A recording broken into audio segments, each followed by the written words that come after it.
Call this meeting to order. The Effingham County Planning Board meeting of September 19th, 2022. I'd like to welcome everyone here tonight. We're going to begin this meeting with a word of prayer. We're going to follow the prayer with the Pledge of Allegiance. I'd like to ask that everyone would stand with us for both of these. I'm going to ask Mr. Ryan Thompson if he'll open us with a word of prayer. Sure, thank you. If you would please bow your heads with me. Dear Heavenly Father, thank you so much for the wonderful opportunities we have to live in this great nation that we all have so much pride in, and for the ability to be as citizens here to discuss matters that concern us. And please give us wisdom, strong guidance in the decisions and recommendations we'll make tonight. Also, please be with those that are serving us both domestically and overseas. We know that none of the business we do tonight would be possible without them. In your name we pray. Amen. Amen. Pledge allegiance to the flag of the United States of America and to the republic for which it stands, one nation, under God, indivisible, with liberty and justice for all.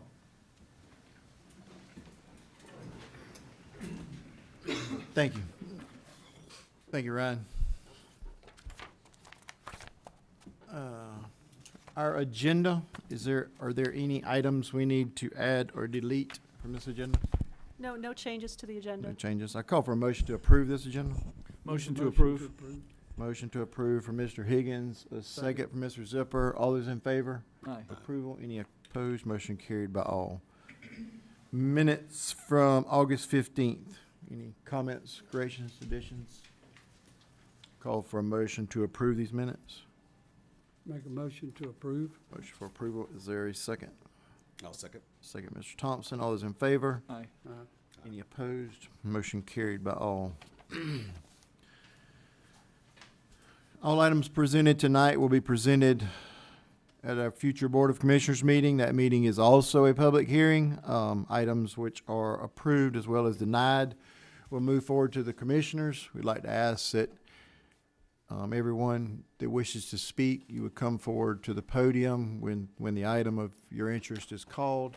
We would ask that you would sign your name as well as state your name for the record. Anything further, Ms. Teresa? Item number one is under new business, a public hearing for Carly and Tyler Dunn. Request a variance to reduce required building setbacks to allow for the replacement of a dwelling located at 100 Hagan Street. This is zoned AR1. This is the first district. Yes, ma'am. Ms. Concanon, do you have any information you'd like to give us before these ladies speak? Yeah, I do. The image above on the screen is from the tax assessor's website, and it shows the structure, which is now in the process of being demolished and removed. And as you can see, it's set back pretty far from the street in front, but it is close to the rear property line. And because of the placement of the existing septic system, it really can't be moved forward. And because of the depth of the lot being about 100 feet, there's absolutely no way to meet the setback requirements in AR1. So this lot is a non-conforming lot. It's, you know, the house was placed before zoning was enacted by the county, so the setbacks have never been quite correct. At this time, the applicant wishes to replace a new mobile home, and it might be slightly larger, but in any event, it still won't meet the rear setback, and they're asking for a variance from that 50-foot rear setback requirement to allow the home to be placed up to about 15 feet from the rear property line. So staff are recommending approval. This is their sketch of the approximate location of the new one. The drain field is in front of the house, so the new structure can't be moved forward. And this is the active demolition site on the site right now. So it's not a rezoning, it's just simply asking to get a variance from the front or the rear setback requirements in the AR1 zoning district. All right, thank you, Ms. Teresa. Yes, ma'am. Do you have anything you wish to add to that? Her comments? No, that's No? just, we would just like to get I could get you to speak in that microphone, please. And state your name. Sorry. I'm Brenda Ennis. I'm Carly Dunn's mother. And they would like to get a mobile home put on the property for their family. And we're just asking for a variance to be able to do that. All right. Thank you. Is there anyone else who wishes to speak either in favor or against this request? I call for a motion. I make a motion to approve with staff recommendations. Have a motion for approval. Is there a second? I'll second. Second, Mr. Zipper. All those in favor? Aye. Any opposed? Motion carried by all. Good luck to y'all. Thank you very much. Y'all have a good night. You too. Item 2 is a public hearing for Tad Seegers, request to rezone 1.28 acres from I-1 to AR2 to allow for combination with an adjacent parcel located on Roebling Road. This is the first district. Ms. Concanon, do you have some information for us? Yes, so this is as much a cleaning up of the zoning map as it is effort to move Mr. Seeger's plans forward. I'm going to go to the zoning layer here. You see the red? That's this parcel. It was rezoned many years ago to accommodate a use, a auto or a vehicle repair use on the property.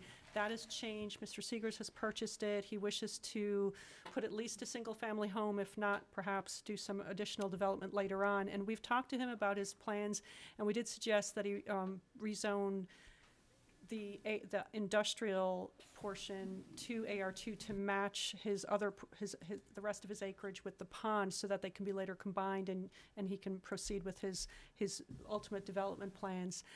So at this time, we're recommending approval of this rezoning. All right, thank you. Yes, sir.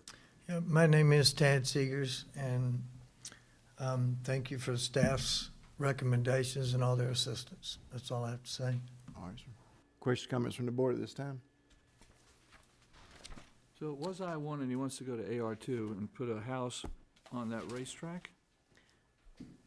That's on the racetrack. I do like racing, but I wouldn't put the house there.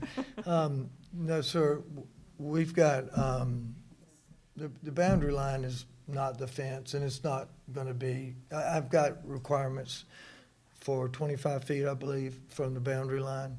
So it might look that way, but no, sir, it will be on, far away from the racetrack, probably 100 feet or more.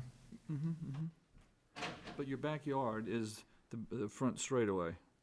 Isn't that beautiful? Yes, sir. That's right. Yes, sir. Okay. You set up some bleachers and charge admission. Yeah, I might want to, I might want to get a seat over there. Interesting. Anything further? Is there anyone else who wishes to speak either in favor or against this request? All right, I call for a motion. I'll make a motion to approve with staff recommendations. Motion for approval. Is there a second? Second. Second. Mr. Higgins, all those in favor? Any opposed? Motion carried by all. Good luck, sir. Thank you, sir. Thank you. Thank you. Item 3 is a public hearing for Richard A. Neidlinger, requests a variance to reduce required building setbacks to allow for the replacement of a dwelling located on Highway 119 South, zoned AR1. This is the 4th district. Ms. Concanon, do you have any additional information? Yes, this is like the case, 2 cases ago. So this is an a mobile home was removed from the site. The applicant wishes to replace the mobile home, but because of the setback requirements in AR1, staff can't approve a building permit without a variance from the rear building setback requirements. And it's a similar case. The location of the drain field and wetlands on the property prevent the home from being placed anywhere else. All right, thank you. You have anything you wish to add to that, sir? No, sir, sure don't. That's pretty much the only spot it can go. All right, sir. Can I get you to state your name for the record, please? Ricky sir? Neidlinger. Ricky Neidlinger. Thank you, sir. Questions, comments from the board at this time? Is there anyone else who wishes to speak either in favor or against this request? Call for a motion. Make a motion to approve, staff. Motion for approval. Is there a second? Second. Second, Mr. Higgins. All those in favor of approval? Any opposed? Motion carried by all. Thank you, Mr. Neidlinger. Appreciate it. Thank y'all. Item 4 is a public hearing for Emily Williams as agent for Suzanne Self. Request to rezone 6.3 acres from AR1 to AR2 to allow for the creation of a home site located at 205 Sage Point. This is the 4th district. Good evening.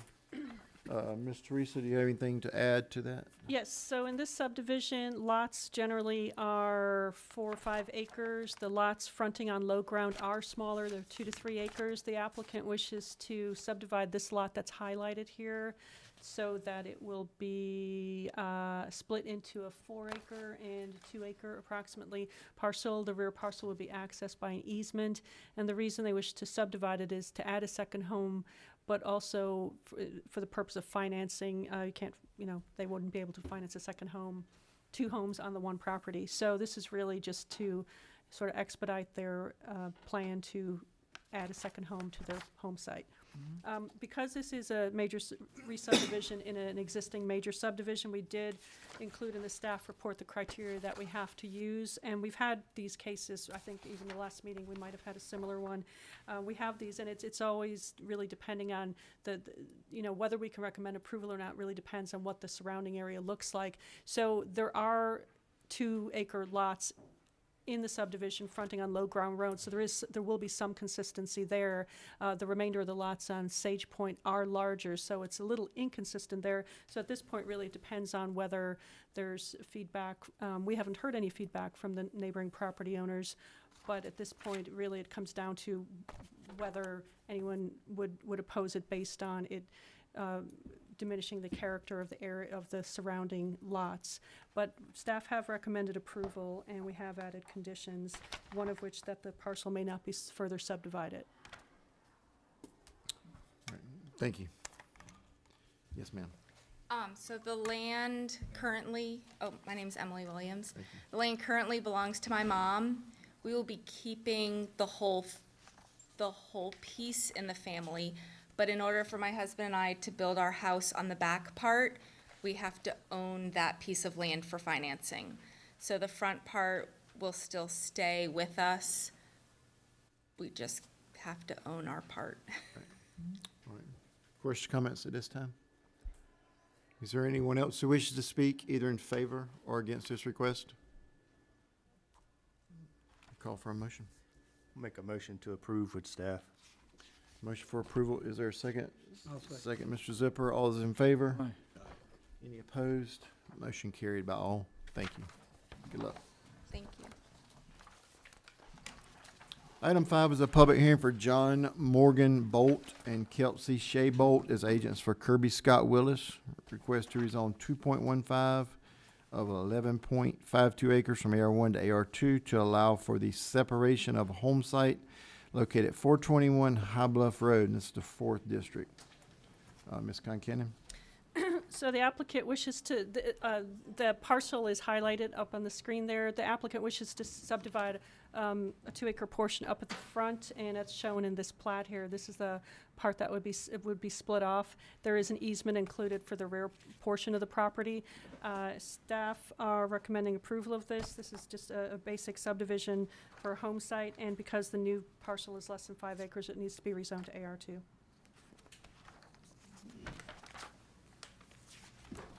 Thank you, ma'am. Is there anyone who wishes to speak either in favor or against this request? Questions or comments from the board? Just a point of clarification so I'm clear. Are we just rezoning the new parcel then?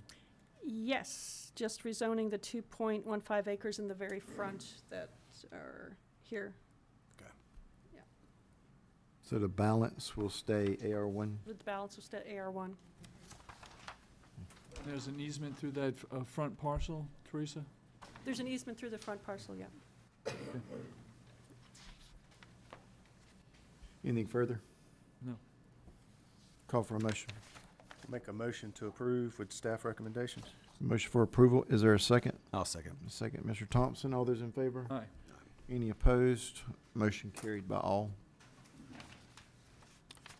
Item 6 is a sketch plan for Ashley Mosley as agent for Victor Vanderluck. Request approval of a sketch plan for Savannah Marine Terminal, Bloomingdale Transloading Facility. Located on Old River Road, Zone I-1. This is the 1st district. Ms. Concanon. Yes, so this was rezoned, portions of this were rezoned so that it could be recombined a year or so ago. And we have just, we received the sketch plan for this planning board cycle, and the initial submission included a good deal more container pads than we expected based on the concept plan that was included for the rezoning. The rezoning, at the time of rezoning, there was also a variance to the buffer requirements that was approved, and that again was based on the concept plan that was submitted at that time. When we reviewed this and saw the number of container pads, we were concerned because what we're leaning towards, generally speaking, is containers and stacked containers going in heavy industrial with maximum buffers, not reduced buffers. So we did talk to Mr. Vanderlugt, and they submitted a revision to this sketch plan, which is right here, and this does take it back closer to what was originally proposed as the concept plan. The staff report is recommending denial simply because this staff report was completed and I was out of town at a conference before we could, as we were receiving this revised sketch plan. So really, I'm not sure I'm willing to change my recommendation, but I'd rather you all talked about it and maybe asked questions and found out a little bit more. All right, thank you, ma'am. Yes, sir. Did we approve the original zoning on this, on the planning board level? Yeah, there was, I think, just the one parcel at the front. There were 3 parcels that were going to be combined, and I think it was just the one at the front that had to be no, some of it, Yes. I'm looking at Katie, some of it was already industrial, and some of it was, The 1 acre, right? yeah, the 1 acre in the front was a home site, and that was rezoned to industrial, then the 3 were combined. So that was a year or so ago, Yeah. year and a half ago. Trying to think, there was one I thought we denied, I didn't know that was it or not. So what is the difference in the two and the revised? Is it less containers? Yes, so this is what was submitted with the sketch plan application a month or so ago, and it Yeah. shows, this is Old River Road here, there's a pond in front, there's the existing building that shall be an office, there's log storage, and then there's containers, stacked pads for stacking containers. And the rail line and then the reduced buffer that was approved is also shown. And then after some discussion, this was submitted, and this takes it down to about 15 pads for containers and going back to increasing the building products laydown area is how it's labeled. So there was a pre-application meeting, and the county engineer met with Mr. Vanderlugt? Yes. Yeah. And they did discuss stormwater and access, because I think the original sketch plan was showing 2 driveways. We're down to 1 driveway and a pond, which, after engineer review, should be sufficient to accommodate any runoff.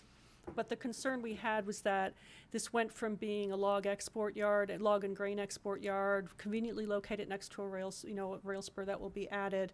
It went from that to what could be conceived as a stacked container yard, which is not at all what was considered or approved a year and a half ago.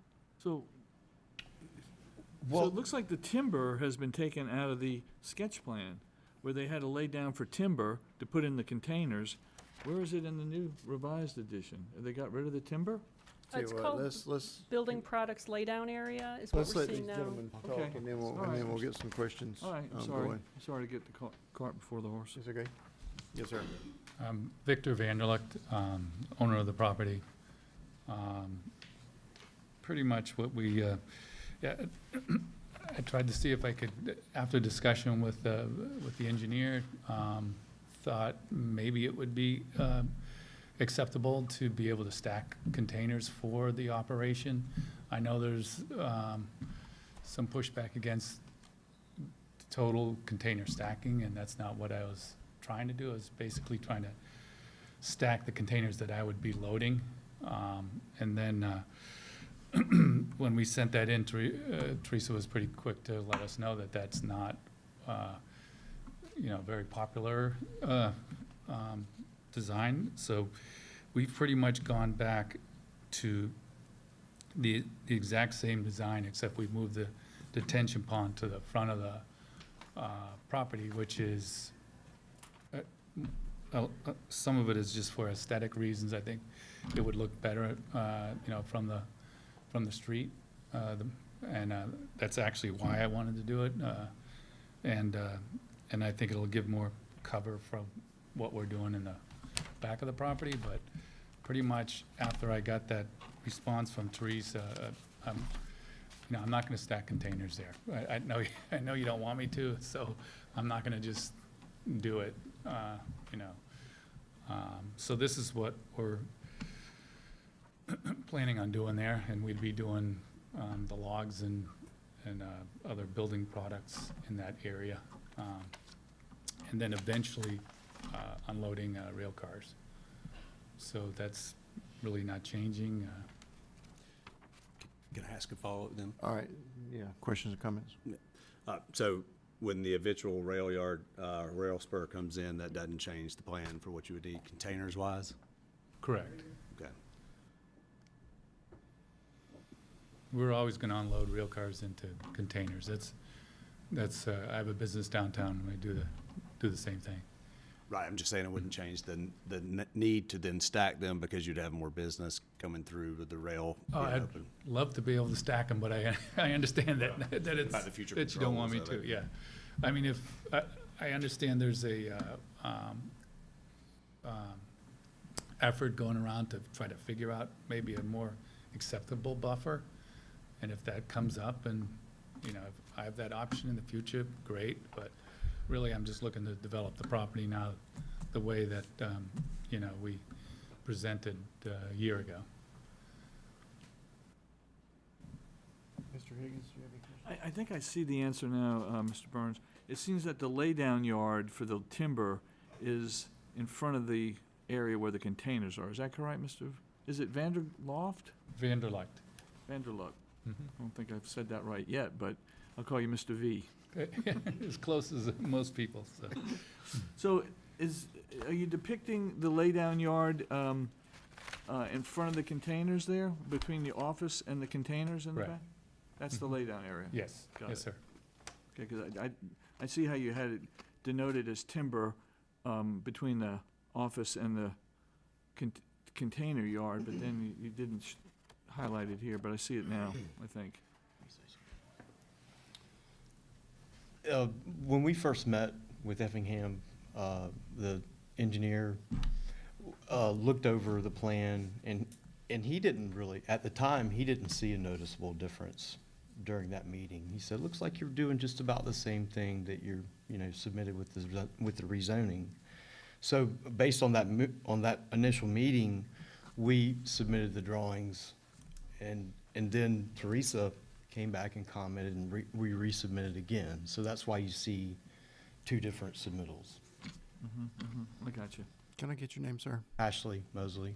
Thank you. Yeah, just to, based on, Teresa's comments, there's been a lot of interest with container yards and container stacking, and this board and the county commissioners have been, trying to figure out how and where to, and if to allow those, in this county. I know they've worked very hard, so I think that's one reason why we want to be very careful about the wording or even on plans to allow stacking. I would Because say, of the future, I mean, it right. could change. I would say in that southwest corner of the county where I-16 and the rail meets, that's kind of, that's where people like Victor, want to set up right there, just because of the proximity between the rail and the interstate. So I just appreciate the revised plan. I mean, that does, I think, the aesthetics that the general public will see driving down over the road, with the way the ponds, we will preserve the trees that are shown. It looks like you're working the ponds around some existing trees there. I think that'll help and, provide a pretty substantial, physical separation from a distance standpoint. As long as the understanding is the revised site plan is the one that's approved. Right. I do drive by this spot twice a day, every day. So I appreciate that this is a use that's appropriate. I mean, I understand Okay. you being there adjacent to the rail road, so. Yeah, I mean, are there any additional comments, questions, discussion from the board?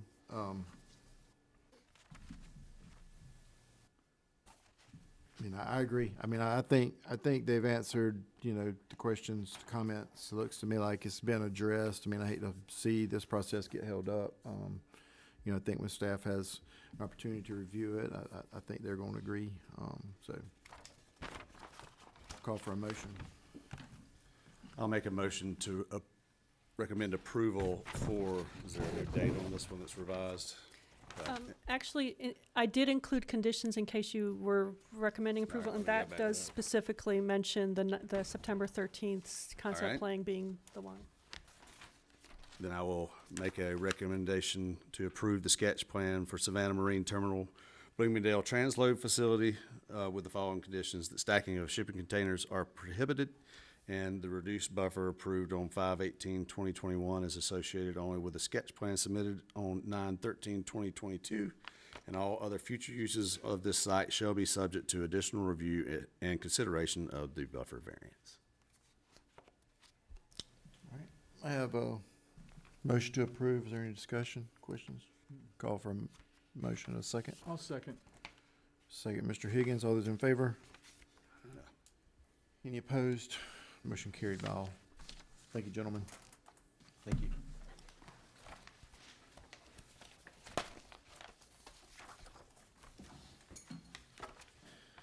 Item 7 is a public hearing for Dennis Morris, request to rezone 9.21 acres from AR2 to I1 to allow for a combination with adjacent industrial zone parcels located on Old River Road. This is the first district. Ms. Concanon? Yes, so this parcel is adjacent to several others that were rezoned to industrial last November. I'm going to zip forward to the rezoning layer here. These red parcels were rezoned late last year to industrial. At the time, I think the concept plan showed a warehouse, and again, the concept plan for this rezoning does show a warehouse. It's a concept plan, it's not a sketch plan, it's not locked in stone, but we're being shown a warehouse. So, and actually, the parcel in question, the one here with the star on it, is what we're talking about tonight. The concept plan for that shows that that is where the pond would be located. So any proposed structure would be on the parcels rezoned to industrial late last year, whereas in order to accommodate stormwater runoff, this pond is to be placed in the parcel we're talking about tonight. So because of that, staff are recommending approval. We did meet, the county engineer we met with the applicants, and we did talk through the buffers issues and all of the construction issues, or all the engineering issues. And so he was satisfied at the proposed location of the pond, and that and was willing to, we're willing to support the rezoning of this property, which is surrounded by homes, to industrial, to accommodate the pond. And the reason it would have to be rezoned to industrial to accommodate a pond is that runoff from an industrial site has to go to an industrial site. So the parcel has to be rezoned to industrial in order to accommodate the runoff from the industrial site. And as I said, given that it's proposed to be a pond, we were comfortable recommending approval. All right, thank you, ma'am. Yes, sir. Good afternoon. I'm Alec Metzger with EMC Engineering, Mr. Dennis Morris also. So this piece of property became available, and like she said, he wanted to just add this in with the other properties to make it a unified piece of property that he could try to put a development on. So he's just asking for that to be rezoned to I-1 to allow him to do that. All right, thank you. Questions, comments from the board? Is there a change in this buffer on this? I mean, That is the next item on the agenda. There's a variance request. That's not really, we weren't considering that when we discussed the rezoning. The rezoning is only for that portion outlined in okay, red on the right. We can talk about the rezoning then. Yeah. Questions, comments? Well, I'll follow up with a question then that's specific to the zoning. Since the plan was provided as part of the zoning, are we saying that it's based off of the plan that was provided, or just in general what they provided, showing the pond where it is and the parcel is? You could add a condition. We did not add a condition to the rezoning relating to this development plan, you could consider adding that and specifying that the rezoning can't be made conditional on that, but it, I was wasn't the even saying issue. we needed to, I was just clarifying since Yeah. it was there. I just wanted to understand what I was gonna potentially vote on, so. there is a wetlands coverage on the parcel, and so I can't say for sure whether, you know, a building or a structure of any sort could actually go down there. I think when we met with the applicant and engineer before, it seemed, it just, you know, this part here is closer to Old River Road, and it's the more rational kind of place to locate a structure. And that's why we felt that planning this area for the pond, the parcel we're talking about tonight, made a lot of sense and was fairly low impact. So it is as a concept. So nothing's set in stone. We haven't designed it or anything like that yet, but it does, the shape of the parcel, you can see on the sketch, Oh, let me go up. or the little sketch plan provided, you can see it's not very useful by the shape and the size of it. So the building being in the middle of the property with the parking, and then having some additional area if something needed to change with additional truck parking or employee parking or anything else it would need. So it's not a whole lot you can do with that area, just because of the shape and the size of it. But yes, it's just a concept.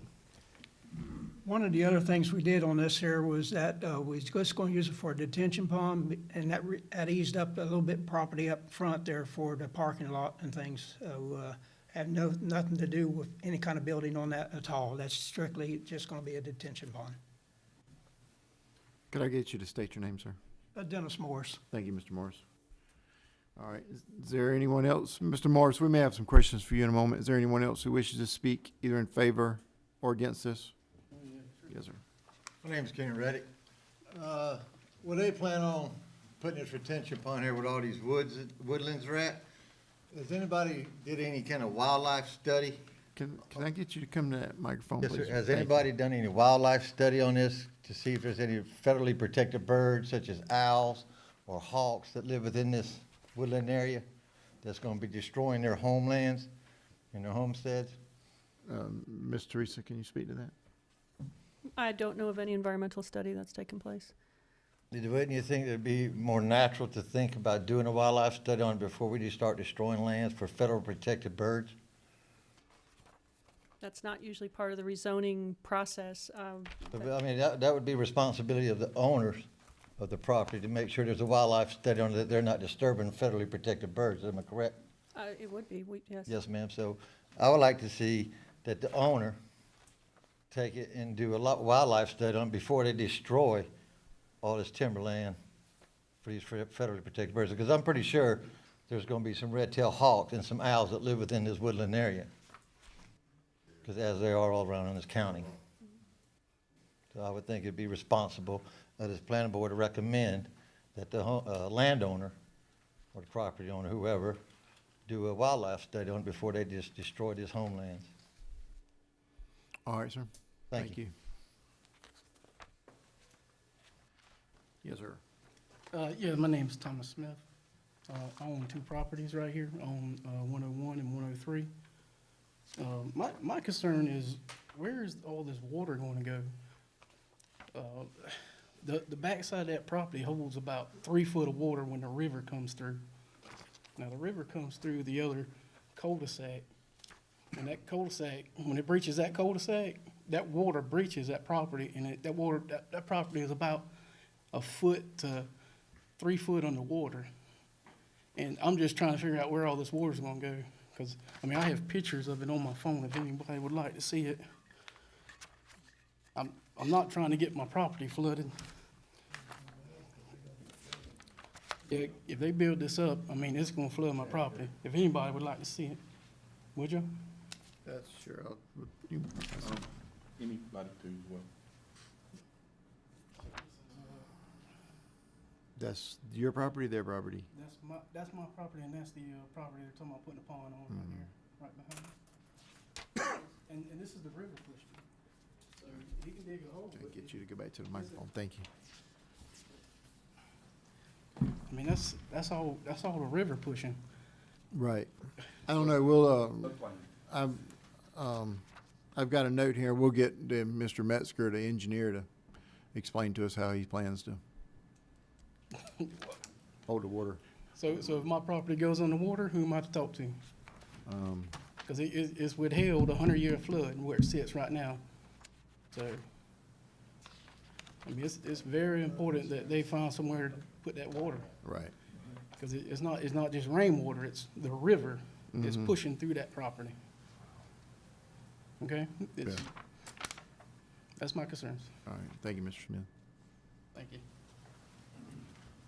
My name's Warren Shelley. I live at 215 River Oak Drive. I've been living there, I don't know, going on about 9 or 10 years back there now. And I got some pictures that would just show you just how flooded it gets back there. Where they talking about putting this warehouse is actually part of the flood plain. I don't know if y'all have done a study on that yet. I didn't catch the other sign. I caught this one by just riding through the neighborhood. But yeah, there are owls and stuff like that. It's in this type of area. I hear them all the time. I got several concerns. One is, where's the water going to go? Because it comes up to just about everybody's doorstep back there. The river comes there. It's part of the flood plain. If you put dirt here, water's got to go somewhere else when it comes up. Where's that going to put us? The noise alone from Americold and from all them up there, we hear backup alarms like no other. Well, we used to didn't hear 16, we hear it now. The backup alarms are crazy. Plus you got trucks parking all up and down the side of the road. I don't think anybody done a whole lot of study on this because where they did that bridge, I do construction and it just dead ends at Edgewater. There's trucks that sit there. It's gonna be a bad accident there one day. I just know it. Because there's no way for those trucks, they sit there. And this is a floodplain. I'm letting you know, I got a 10-minute video where you walk down through the road and where he's talking about putting this, it's covered with water. You couldn't take a canoe by there. I'm serious. I think this is a bad place to put anything right there. It's not my property, but I'm just letting you know that it's gonna be ugly. My neighbors flood already. I mean, I'm talking about to their camper wheels. They have to park everything out on the road. Dig a ditch, I do for a living. I've done construction for 36 years. You can't stop the river, Hoss. Right. You can't stop the river. You go back up the ocean. There ain't but one man done that. Right. That's Jesus Christ to let Moses through. Ain't none of us gonna do that. You know, I'm not trying to be funny, but I'm being for real. I'm being for real. This is not a good place. And like I said, there's traffic concerns. There is, like the man said, wildlife, and it's the floodplain. There's a good bit of, we got trucks coming through our neighborhood that won't turn around where they're supposed to and back and run all over our signs. And I've talked to Mr. Floyd before, you know, and he's helped us some, but they still turn around. They knock our signs down all the time. Gentlemen, I just don't think this is a good area to put none of that right there until y'all can hold back the river. I mean, Warren, do you back up to the site? it'll be straight across the street from mine, but it basically, our road goes through there and it runs on that side of the road and it runs on my side of the road. And when you say your side of the road, you mean Old River Road? Old River Oak Drive. Old River Oak Drive, I got you. Old River Oak Drive. I would be on the opposite side from where that is right there. Those two big lots, I live right there. I got you. So all that fills up and everything on that backside, that's the way the river moves. When it floods in Statesboro in that area up in there and we get a lot of rain up there, Bubba, it's coming our way. My house is at a 28 and I still get water at a 20 because it bottlenecks up there. That is part of the floodplain. You really need to do your resources on it. Like Mr. Dennis, he's a great guy. I understand he's holding on to some property. Money's money, but I don't think this is the place to work on us that don't have that kind of money. You know, I work every day of my life. I didn't sell a water department for millions of dollars. I don't have that kind of money. So gentlemen, until you can stop the river, I don't know what else to say. All right, thank you, Mr. Shelley. Thank you. My name's Trapper Barner. I live at 112 Lazy Lagoon Court, and them trucks come past a refrigerator warehouse all the time, and they back down the road about a half mile. But they come to our neighborhood and they back down the street all the way back to the refrigerator warehouse every day. So that's, you know, you got more trucks coming in there. People, you know, it's a traffic concern for sure already. Like Mr. Warner said, they tear up our sign. I fixed a piling every day almost, because they backing into our sign and tearing up our front entrance to our neighborhood. They're turning around there? They try, well, yeah, that's right, and one got stuck. Some pull into Lazy Lagoon Court where I live. They'll get in there and get stuck sometimes, and it's just a bad spot. I mean, coming off you get off 16 and take that left right there, and they come down and then they miss their turn, and then they stop at our entrance and they back all the way up down Old River Road right there. So you got more trucks coming in there and missing that entrance. You know, it's just and the road's not beefed up for that. Them trucks coming in there, really, they already got potholes off the side of the road. You know, the road needs to be more, you know, beefed up for them trucks to come in there. Gotcha. And you said your name was Mr. Barnard? Yes, sir. All right. Thank you, Mr. Barnard. All right.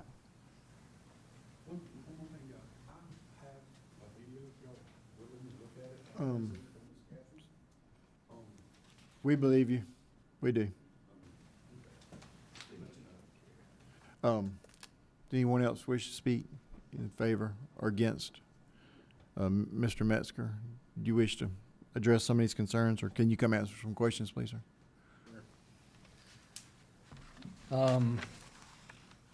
So most of this property is already industrial. We're just talking about the 9 acres that he's wanting to add to it. This is not a development plan or a sketch plan. This is just a rezoning. So we realize that there are, some environmental studies like wetlands that have to be done. Some of those have already been done. And that's why some of the buffers around the outside edges are mainly wetlands. So that's why they'll be left undisturbed. And those will be in the buffer areas. That's kind of why the layout shows the parking and the building right in the middle. As far as drainage, this is not the time when drainage is figured out. That comes later once you have surveying and models and studies, and we would be glad for any of that information to be provided to us. So, the county has ordinances in place for development in flood-prone areas. We have to meet those requirements. That'll be something done later during the design process. If, what we have sketched wouldn't work, if their ponds are too small or it floods too much, then you can't develop it like we have sketched out. Can you explain what the law says about drainage? Water leaving your property and, going on other people's property and. So basically, how fast the water runs off your property now in the undeveloped state, you have to match that.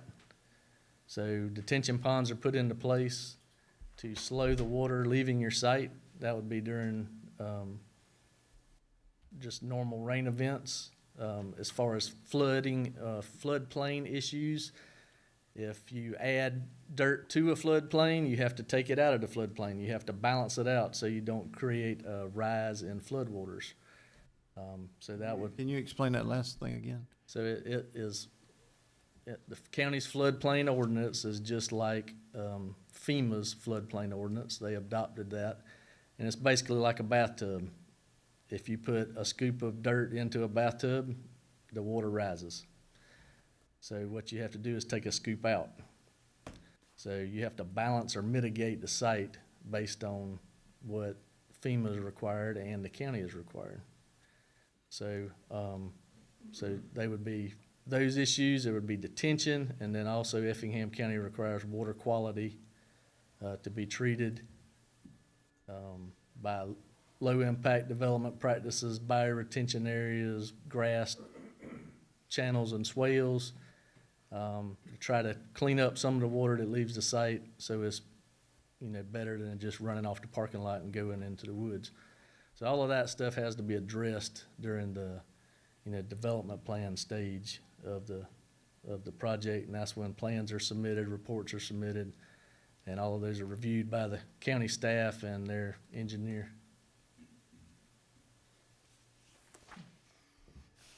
Any questions, comments from anyone else? Is there an actual, Mr. Metzger, is there an actual river on that property? Because I've heard somebody said you can't stop the river. No, I think they were, so there are wetland areas. I think it's from flooding. So when the river rises, it backs up and floods through there. What river is that? Yeah. The Geechee River. I don't even So see it in the map. The river, well, that's the Geechee River Basin, I mean, you're looking at right there, yeah. It's one of the more flooding rivers in the state of Georgia. Mm-hmm. That's where everything comes down, sir, and kind of bottlenecks up. That's why our houses have to be set so high. So, There is a law that states you can't force water on somebody else's property off of your property. Right. that's right. So have y'all done any preliminary work, wetlands work? So the wetlands have been delineated. I'm not sure if they've been approved. We hadn't had them approved yet. They have not been approved by the Corps, but we have had those delineated. And that's one of the reasons we'll get to talking about the buffers.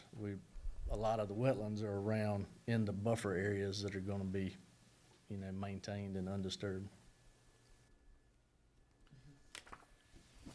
The detention pond on this property here is probably some of the only high ground on that property right there. So on that right there, none of this other wood line is going to be disturbed nowhere except for that one spot right there where the detention pond would be.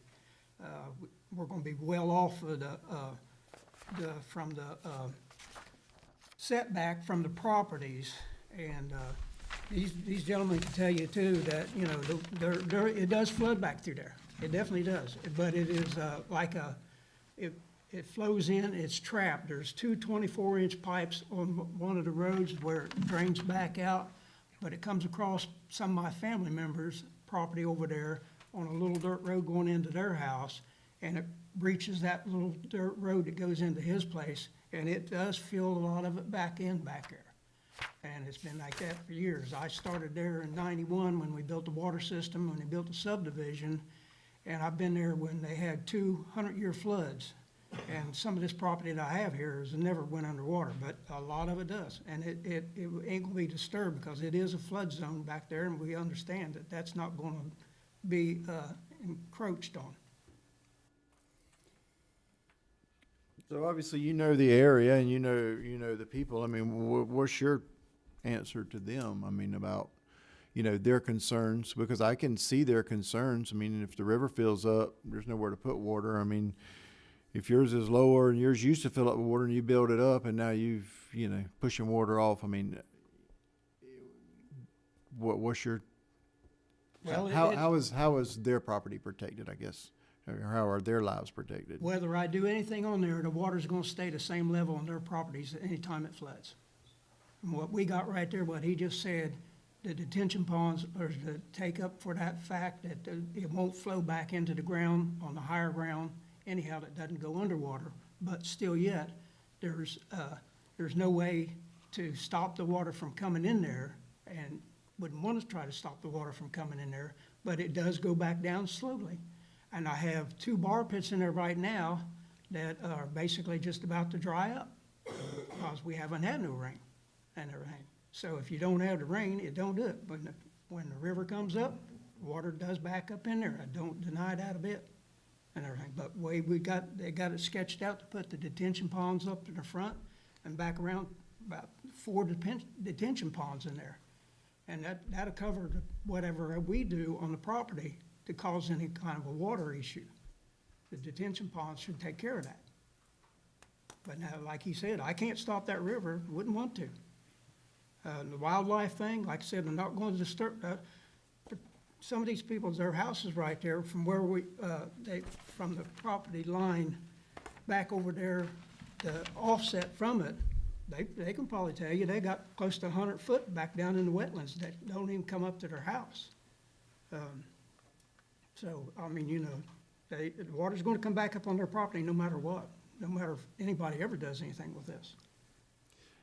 And we're not gonna stop it. We can't make it flow through there. I worked with the county engineers when we first put the road in there, and they built that road up, and water came in there before we even got the road built back into that subdivision, and it washed it all out. And they put them 2 pipes in there, and the engineer study came up, and that's what they came up with, was that, you know, it's like a detention place to begin with.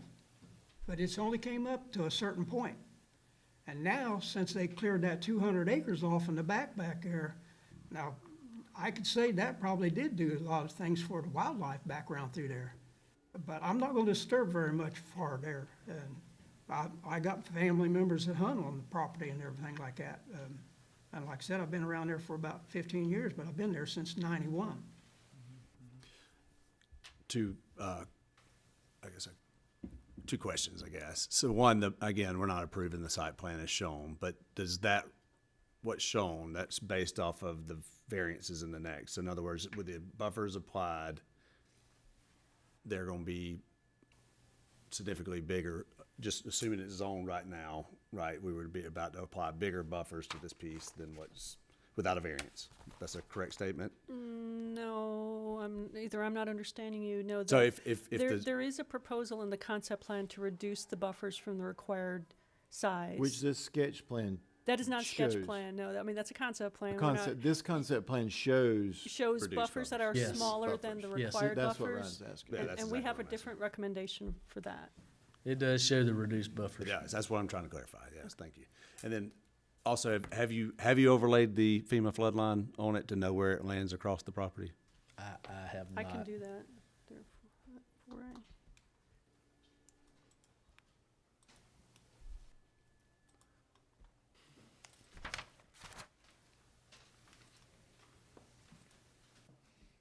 I- I sure don't want to destroy anybody's, cause any problems with anybody's property. I look at this thing here, and like they said, with the trucks and everything like that, that's gonna be an issue that, you know, that the county's gonna have to deal with, and, this little small road going back in there, to this thing there, I don't know how you can stop them from coming in there, but I'm sure there's gonna be a lot more truck traffic coming through there whenever, Chatham County puts them other 14 million square foot warehouses right down the street from there. But, you know, when they change the road there and they go ahead and finish 4-lane in the highway, I'm sure that's gonna ease up a little bit. But I look at it this way here, you know, we got a lot of stuff that's coming in this area right here. And there's, the way the price of automobiles and gasoline is, to me, if I've got me a job right here in one of these warehouses, I love to live right around this place. I deal with a little bit of noise and everything until I could retire and, knowing I only gotta drive a half a mile to work and everything. This is really, there's a lot of people don't understand and realize what's gonna happen. Blichtston's gonna be your new Pooler. And that car place up there is a big deal. And it's a big deal for the county. And I know it's a big deal for the tax digest and everything for our county, for what we're doing here. Okay, thank you, Mr. Morris. You got Looks any- like the only thing that don't flood is the retention pond. Yeah, I mean, it's like Mr. Morris said, it's, the retention pond is out of the, That's the high ground. And I just wanted to see that because I had a feeling all those adjacent lots were in the floodplain too. I mean, so, and I understand what Alex is saying. I mean, that is the ordinance, as I understand it too, right? So it would be a mitigation basically of any fill that's put in there. It's kind of the way I understand that from a flood prevention to protect the adjacent properties. So I just wanted to see it. I had a feeling it was something similar to that from the standpoint the Okeechee has a wide floodplain. do you have anything further? I guess just to remind you, the drainage is not part of usually the zoning. Right. So it is set forth in the county code and FEMA's code and everywhere else that has to be a part of the development plan. So that it has to be met and approved by the county and their engineer, to move forward with the plan. Thank you. Yes, sir. You have one more comment.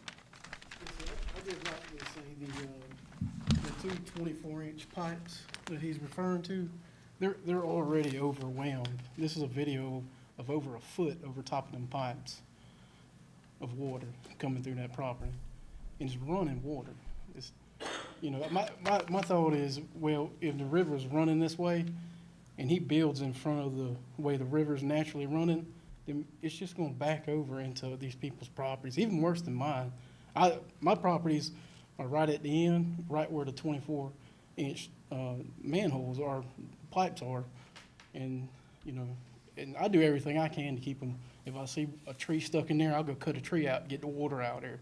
But, I mean, nobody really comes and takes care of this property back there.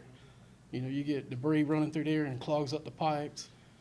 And I just feel like, you know, if they build something in front of the way of the water, they build it up there, it's just gonna make this water go around and rush even faster, because, I mean, In that video that you just showed us, what is the time period of that? What was the date and what was the circumstances? Was there heavy rains that month?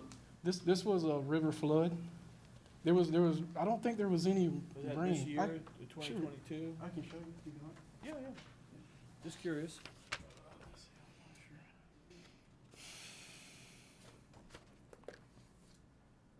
This is February 2020.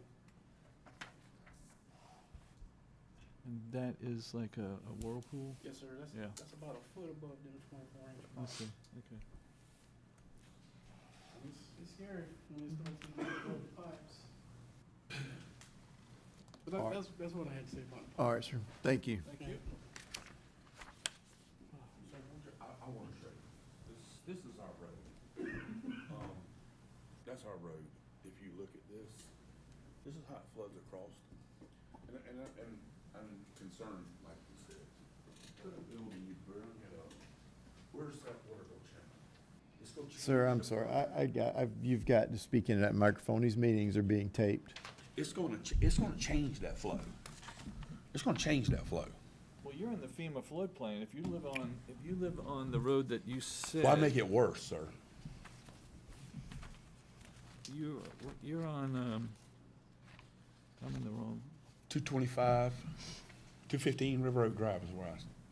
Yeah, that whole, from what I saw on that map just a minute ago that Ms. Concanon set up there, all of those lots back there are in the FEMA floodplain. That's never gonna change. So we're gonna add to it, make it worse? I mean, just a question. Tonight, we're only talking about zoning. I understand. That piece of I understand. property. We're not talking about developing it. Right. Okay, I understand, gentlemen, it's getting late and. I mean, this is usually not a very popular answer when I give this, but sometimes these things make it better. Because they go in and put in pipes, they clean out pipes. I mean, I understand, I do pipe work. I've done it for a long time. What happened to Pooler when they built that? And then all of a sudden their streets are flooding. Right, I mean, I mean, you know what I'm saying? Because the canals wouldn't handle it. We go jump to this conclusion? I mean, I think about it now. I've put in 72-inch storm drain before. I mean, I get it. I bought a lot of pipe from that man right there. I mean, I bought a lot of from that man right there. To me, it seems like you need a levee, like they do in Louisiana, between the Geechee River and that. I mean, it's hard. It's hard for me to say that the engineers, the state, the Corps, you know, they're going to do anything to hurt the surrounding people whenever they have the laws in place. I mean, that is where this job gets really tough. I understand. I mean, it really because is. like I said, I do this kind of work. And I do want to. Gentlemen, we can blow smoke all day long. I do want to But remind. I do this kind of work. I do want to remind you. I mean, we're adding 9 acres to an existing already approved. Yes, sir. That's what we're talking about here tonight. Yes, sir. Yes, sir. So, all right, thank you, Mr. Shelley. Shelley? Here's your, Yes, sir. I have another question. My name's Kenny Reddick. Up here, you keep talking about digging the highland area for retention ponds. How far does he have to dig down from this high ground before he reaches water? And then he's talking about adding more water for retention pond to this pond. So you're talking about water storage? That's correct. Yes. And he says he's gonna tear more of the buffer zone out, which includes more trees around. It's already from this lot that he's got this warehouse going on here that's taking away so much absorbing of water, of dirt, trees, and everything else. And now he's gonna take and dig from the high ground and put retention ponds there.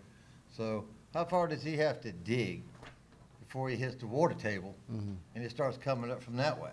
Well, I can get him to answer that because there are a lot of rules about where the water table is and how far you have to be above it with your elevation and everything. So is that your only question? Well, other than tearing down more trees, taking care, I mean, there's a lot of wetlands back there. I'm sure there's some wild ducks back there, which is another federal protected bird. So there's a whole lot of variants here that need to be addressed here, more or less the federal protected birds. Thank you, Mr. Reddick. I mean, Mr. Metzger, could you address that real quick about the water storage? The water table? So the buffer around the property is mostly wetland. So all of that is gonna be undisturbed. I believe only a small part of the wetland may be disturbed and permitted through the Corps of Engineers for the building placement. The rest of it is gonna stay. As far as detention and digging, you know, the water table's typically a couple of feet deep. But Effingham County requires what, 3 feet? That's for a county road. The subgrade of the road has to be 2 feet above the 2 feet, seasonable yeah. high water table. So it doesn't really apply to this situation. This is Does it apply to the building? It doesn't? not No. really. That's probably a rule of thumb, maybe. So as far as digging the pond, they're gonna dig the pond, probably use the dirt on site. And then the volume of water that it can store between the water table and whatever the top of the pond is what detention is. That has to be measured correctly. That has to be measured and calculated. And so when it runs into that pond, it has a control device on it that allows it to go out slowly. So that has to be sized correctly. So, you know, the ponds may be bigger than what we show, or they may be smaller than what we show. We haven't calculated them. It's probably just a rule of thumb, about 10% of the development area is gonna be a pond. and do And you so- submit those calculations to the Corps of Engineers for approval? The Corps of Engineers approves wetlands. So the calculations all go to the county and the county's engineer. So where the water table is, where the water line is, I mean, that, if it's too high, then your pond has to get bigger. Correct. To give you more storage Correct. capacity. So, you know, we could dig the pond 100 feet deep, but it doesn't matter because only the top area from the water table to the top of the pond is what Right. we get for floodplain mitigation and detention storage. So if your calculations show that you can't build a big enough pond to take care of that need, then you just don't build the project? It gets smaller, or you don't. It gets smaller. You get smaller, or you don't build the project. Right. Okay. So it's a give and take on every one. So developers, they would like to build it wall to wall, Cement. get as much as they want to. Well, you have the rules that are in place by the county, you have the rules that's in place by the state, you have the rules that's in place by the federal government. So you go through those rules and you see what can fit following all the rules. So it goes back and forth, and then eventually you get to a point that meets all the requirements. And so that's what the development process you go through. I'm satisfied. Are there Then you any get Ryan, he can add some landscaping to it and make it look other good. questions or comments at this time? Ms. Concanon, do you have anything you wish to add? No, except that when we were reviewing this, did look at the rezoning from last November, and I included in the staff report the same comment from then, which is that the parcels for the proposed development are in the flood zone AE, and a LOMAR, or a letter of map revision application to FEMA, will be required to authorize Phil to build a site above the base flood elevation. So we are aware of its location, and once submitted, once we get through a sketch plan approval, and if a development plan comes in, our engineers will look at everything, and the state, Georgia Soil and Water Conservation Commission, will also look at it for erosion and sedimentation control. So there are a lot of eyes looking at these applications. All right, thank you. All right. Okay. Well, I definitely appreciate the concerns. I thank you for bringing up the map earlier. That kind of confirmed my suspicions that it wasn't just localized to flowing through this site, that it was kind of the entire general area. And, with the previous conditions that were put on the other zoning, I do see that this is a appropriate land use change. I know there's a lot of other things that have to get worked through from a design standpoint, and I know there's engineering and approvals and permitting that has to happen related to all that. So with that, I'm going to recommend rezoning of the 9.21 acres from AR2 to AR1 with the staff recommendation. I have a motion to approve. Is any questions, comments on this motion? No. Call for a second. I'll second. Second, Mr. Smith. All those in favor? Any opposed? Motion carried by all. Public hearing. Dennis Morris requested variance to reduce the required buffer between industrial and non-industrial zone parcels to allow for industrial development located on Old River Road, Zone I-1 and AR2. Ms. Teresa? Yes, so for the variance, we're taking a slightly different approach. I mean, what we have is a concept plan. This is not a final plan. This is not a plan with a great, a great deal of detail. It was a discussion piece that took us forward through the rezoning so we could visualize what could happen and what the various parts of the land could be used for. Our concern about the variance buffer at this stage, before we're locked into a sketch plan, is that market conditions could change and the warehouse might be displaced by container storage or something like that, and here we have reduced buffers. So we are recommending denial of the buffer variance, and we're suggesting that the buffer variance or any buffer discussion of buffers happen at the same time or immediately before the sketch plan is submitted, so that we know what it is we're giving buffers for. If you were to recommend approval, though, I have included a condition that ties the buffer reduction to this concept plan, so that if we were to receive something very different, we would revisit the entire buffer variance. So we're looking at reducing the buffer, not on what we just rezoned, on the entire project? Yes, so assuming that the rezoning of tonight's parcel is approved by the Board of Commissioners and the applicant comes back with a sketch plan that is similar to the one that we're looking at, similar to the concept plan, but with more detail, and that in order to get this size building, and with all things being equal, that these buffers are necessary and defensible, then, we would work through that. At this time, though, since this is a concept plan, and it's good, a way to visualize what could be here, and it's a good way to discuss the rezoning, it's just not enough information and not enough certain information for staff to recommend approval of the variance to the buffers. As we saw with Mr. Vanderluck's application just a few cases ago, we worked with him to rezone so that he could recombine some parcels, and we worked with him for a variance from the buffer requirements for a concept plan that he submitted a year and a half ago. And then when he submitted a sketch plan, it was quite a bit different, and that is why staff recommended denial of that. It was significantly different. So we have some concerns that we'll see that's becoming a trend. So it seems better to take the applications one at a time. For rezoning, this parcel makes the entire package more developable, and if used as a pond, is at least a fairly minimal impact to the surrounding homes, hopefully. Hopefully. Our engineers will do their best. Hopefully. Yeah, I mean, our engineers are going to obviously review all the stormwater and floodplain impacts of that.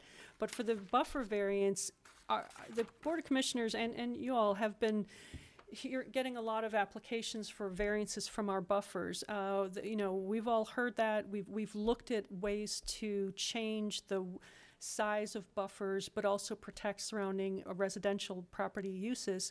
And the direction we're going in, once we, do revise our ordinances, is to allow a sliding scale of reducing width of buffers, but taking it up in height with a berm. And so we've seen that on Hodgeville Road. There's been, at Hodgeville Road and Old Augusta Road in the last few months, the Board of Commissioners has approved buffer reductions in width, but the berm has gone up in height, and that protects neighboring residential uses from sound, from light, from just the more obnoxious impacts of industrial development. In this case, we did discuss that during some preliminary meetings, and in this case, wetlands, the existence of wetlands would obviously prevent any construction of a berm, but the wetlands, I don't think, ring the property. So once the wetlands delineation is in and approved by the Corps of Engineers, the engineers are, the design engineers are going to be looking at how they can tweak the property to maximize the development. So we expect the sketch plan to look somewhat different once all the facts are on the table. And at that time, it seems better for the protection of, surrounding property owners to wait till then to see what kind of buffer would be justifiable, and whether there's an option to include a berm in some portions of it to shield surrounding residential uses. So that is why we're recommending denial of the buffer variance tonight. Can't we just postpone it and table it until he gives us the sketch plan? That the applicant could request to I withdraw mean, it could be requested, and obviously that's a discussion for the board. That is an option. Mr. Metzger or Mr. Morris, do you wish to make a presentation on item number 8? Alec Metzger with EMC Engineering. So if you look at it, I think the buffers are 300 feet on the industrial property. It leaves like a small strip right down the middle, about 150 feet wide, that you could do anything on. So basically, not much. So what they looked at was reducing the buffers on one side to 150 feet, on the back side to 200 feet, and on the other side to 150 feet. Almost, I don't know if it's got an aerial up or not, but almost all of the buffer, like she said, is wetland, or either maybe some existing ponds, or some other areas that didn't want to be, they would be not cleared and left how they were. So it's always not made a whole lot of sense to me to clear land to build a berm and then replant it. And it definitely doesn't make sense to try to fill wetlands to build a berm. So that was the idea. Lay out the warehouse, detention ponds, and come up with a good usable berm, a good usable buffer that buffered the use. So that's what we've got, that's what we've asked for. I don't know if Mr. Morris would be fine with it being limited to a warehouse development. I don't believe he has any use for container storage.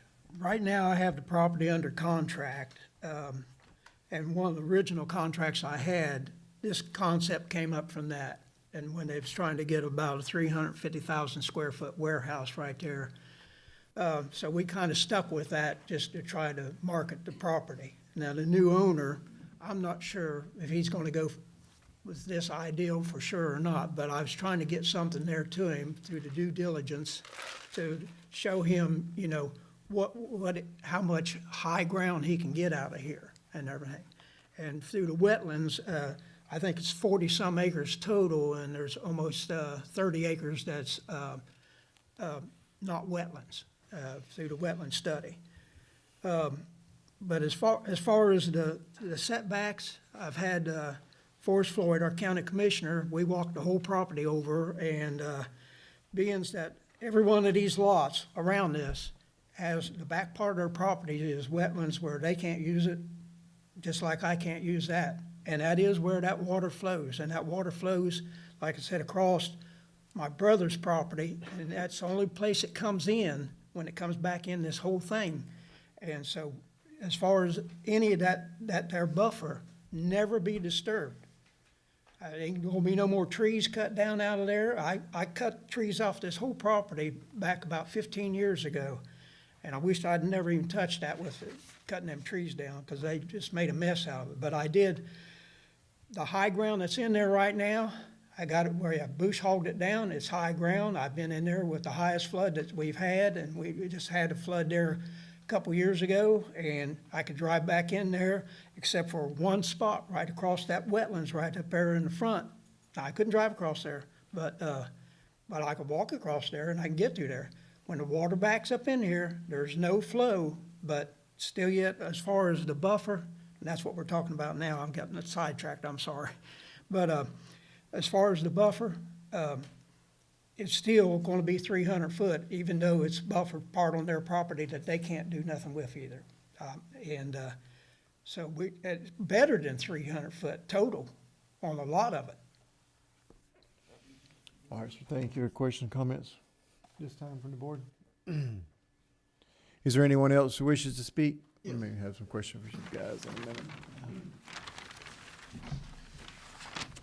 My name's Keaton Reddick. This gentleman right here just talked about the 300-foot buffer, plus he expects to use the homeowner's property as part of their buffer too.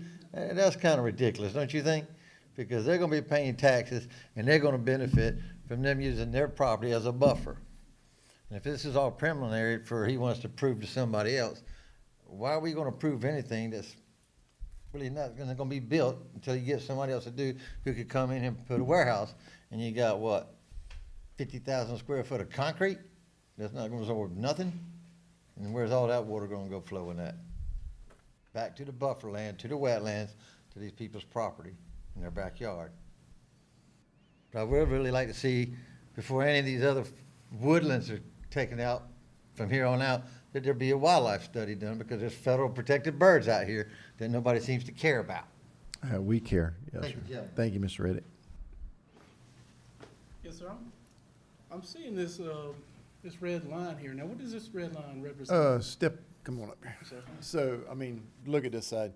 That's a marker line around the 9.5 acres that we just recommended approval on. Teresa, can you point? Okay, so this is the parcel here, That we just rezoned. and then this is it placed into the sort of greater development Yep. site. These parcels were already rezoned to industrial last year. So can you point to the buffer that we're talking about now? Yes, so from... Basically around the perimeter, that's it, right there. Yeah, so this is showing at 200, and there's a portion of it that goes down to 150.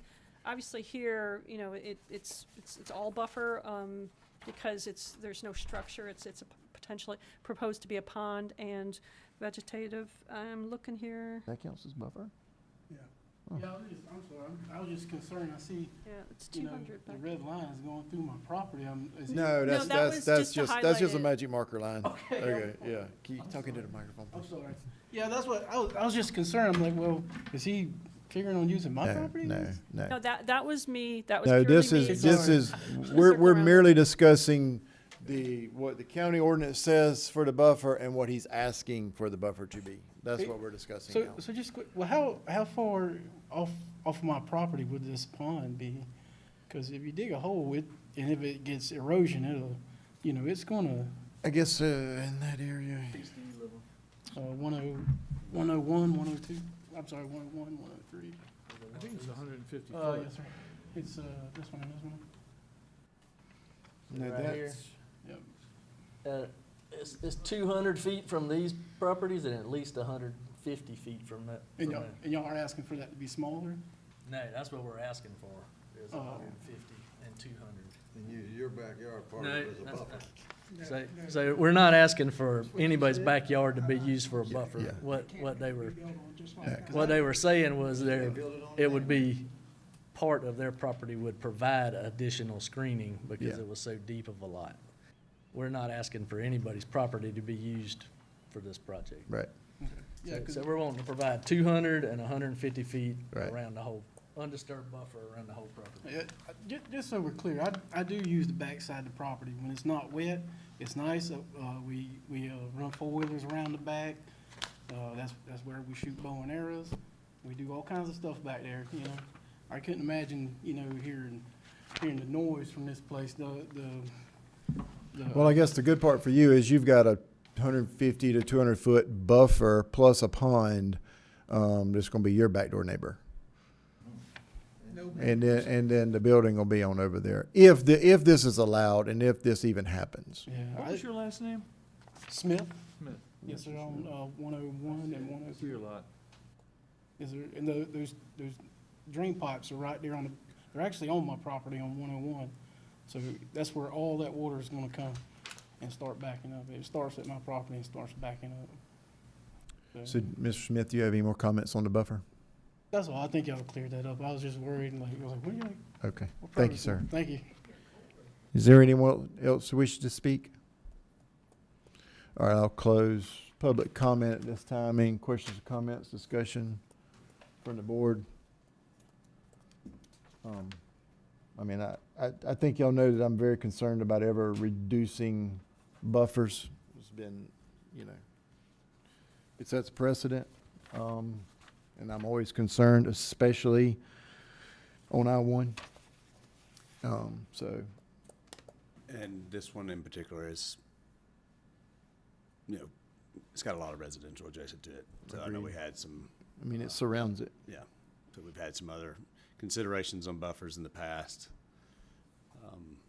that did mitigate and allowed for some reduction, but just to reduce without either knowing it is the actual sketch plan or knowing the plan for what we are going to do to supplement the buffer.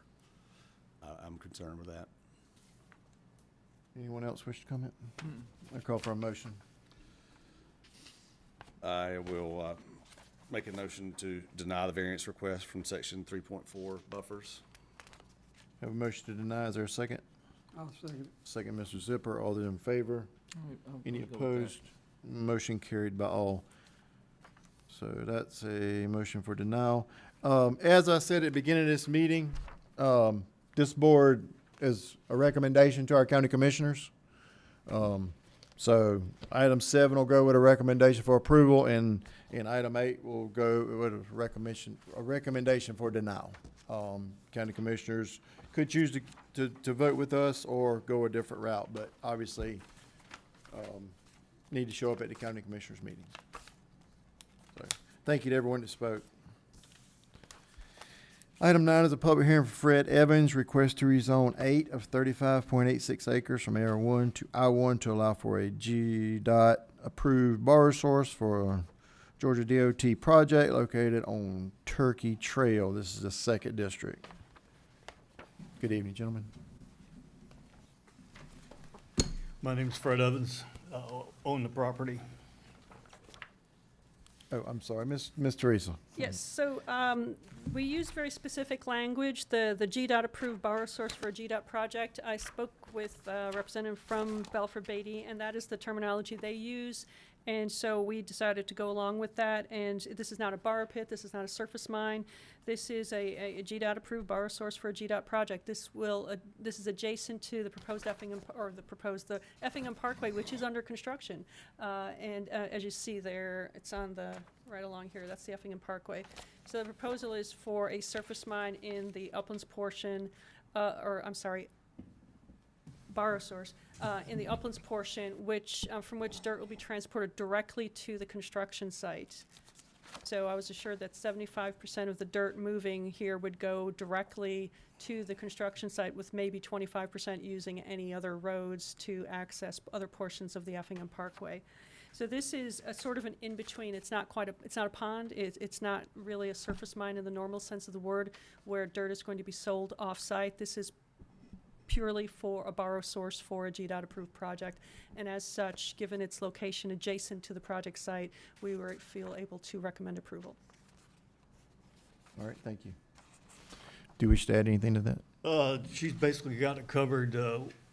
I know the neighbors are concerned about dirt and traffic going up Keller Road, which is the other access road. So this would take the dirt right directly onto the new road, Effingham Parkway, Expressway, whatever we're calling it. Take some of the traffic off of Keller Road. And So no dirt will be transported on Keller Road? I'm not, 25% maybe, according to what she was just saying. Some of it might, but most of it will go straight up the road. These two gentlemen are from Belford Beatty. They can speak to some of that better than I can. Okay, thank you, Mr. Evans. I'm Brandon Bloomfield with Balfour Beatty, and only thing we got to add to that is contractually, we're not allowed to impede traffic from Beaver Court to Keller Road at any time. That doesn't mean we can't do work through GDOT, but we have to provide some sort of access. And then we've already been held by the county accountable for maintaining Keller Road for any type of trucks that come in and out of Keller Road. So the benefit of Mr. Evans is all of it's, or 75% of it will be off-road trucks hauling straight from the borrow source to the project, eliminating most of the on-road trucking. Chris, comments from the board at this So time? if you do go down Keller Road and you damage the road, Balfour Beatty is. We have the equipment in place, and we've already been part of the maintenance process. We'll drag it with a tractor or run a motor grader over it and keep it maintained. So it's dirt? Yes. All right. Any further questions at this time? We may have some questions for you gentlemen in a few moments. Yes, ma'am. My name's Amanda Ortman, and I live on Beaver Court. Could you say your last name again? Ortman. Ortman? Yes. Thank you. So that road is being torn up daily. Sorry, hold on. They said that they're not allowed on Beaver Court. Is that right? They said they're not allowed to impede traffic from Beaver Court to Keller Road, is I believe the statement he made. Okay. So all of that right there is nothing but the dust and dirt with the vehicle, I guess. You slip and slide. And I'm having to avoid big dump trucks as it is at the moment going off there. So they're already working there? Oh yeah, that road's almost built up all the way to here. But they're not So- digging dirt yet? No. Yeah. They're not even taking dirt from Right. this property yet.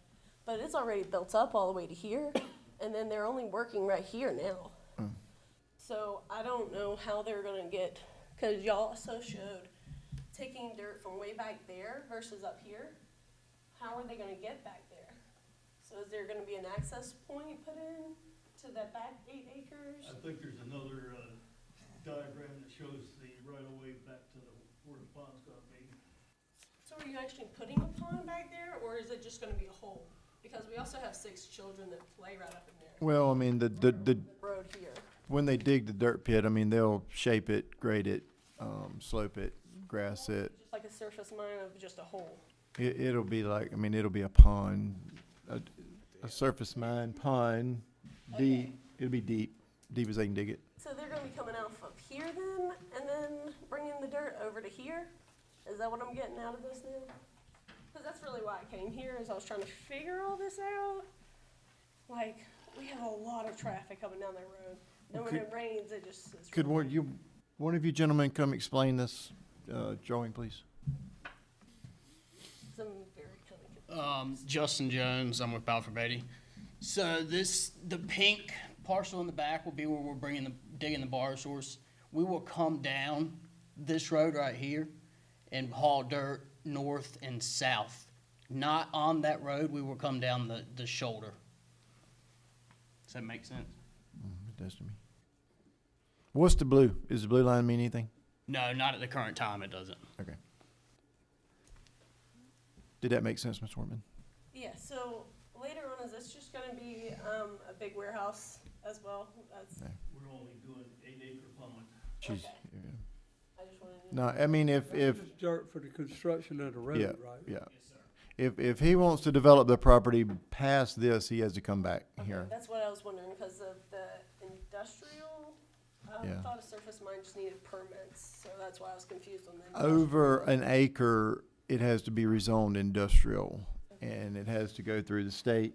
Well, in this case, it's a state project, so that, the Belfort Beatty folks might have something to say, but I believe that it's a GDOT project. It's a Right. state project, so the permitting is completely different. We require it to be rezoned in a public hearing at our level, at the local government level, and there is the first condition is that this rezoning allows a GDOT approved borrow source for a GDOT project. No other industrial I-1 uses are permitted. And that's a standard actually for any kind of pit activity that we require that it be reverted when the pit is complete. And y'all said y'all will be using like the side of the road? The not shoulder, actually- yes, ma'am. Yeah, so we're not allowed to impede traffic, so we won't be able to haul on that road right here. Isn't that what they just said before they started the construction? They're living in Effingham Keller Road for quite some time now. Oh, no, yeah. This right here, me trying to turn here? I'm sorry, but I have to get y'all to speak into the microphone. I'm sorry. Katie's working hard to try to take notes over in I'm a so minute. sorry. It's okay. So like right here this morning, I about got hit by a dump truck coming onto here, because they're coming off of here, and then they're coming onto here, and then coming off.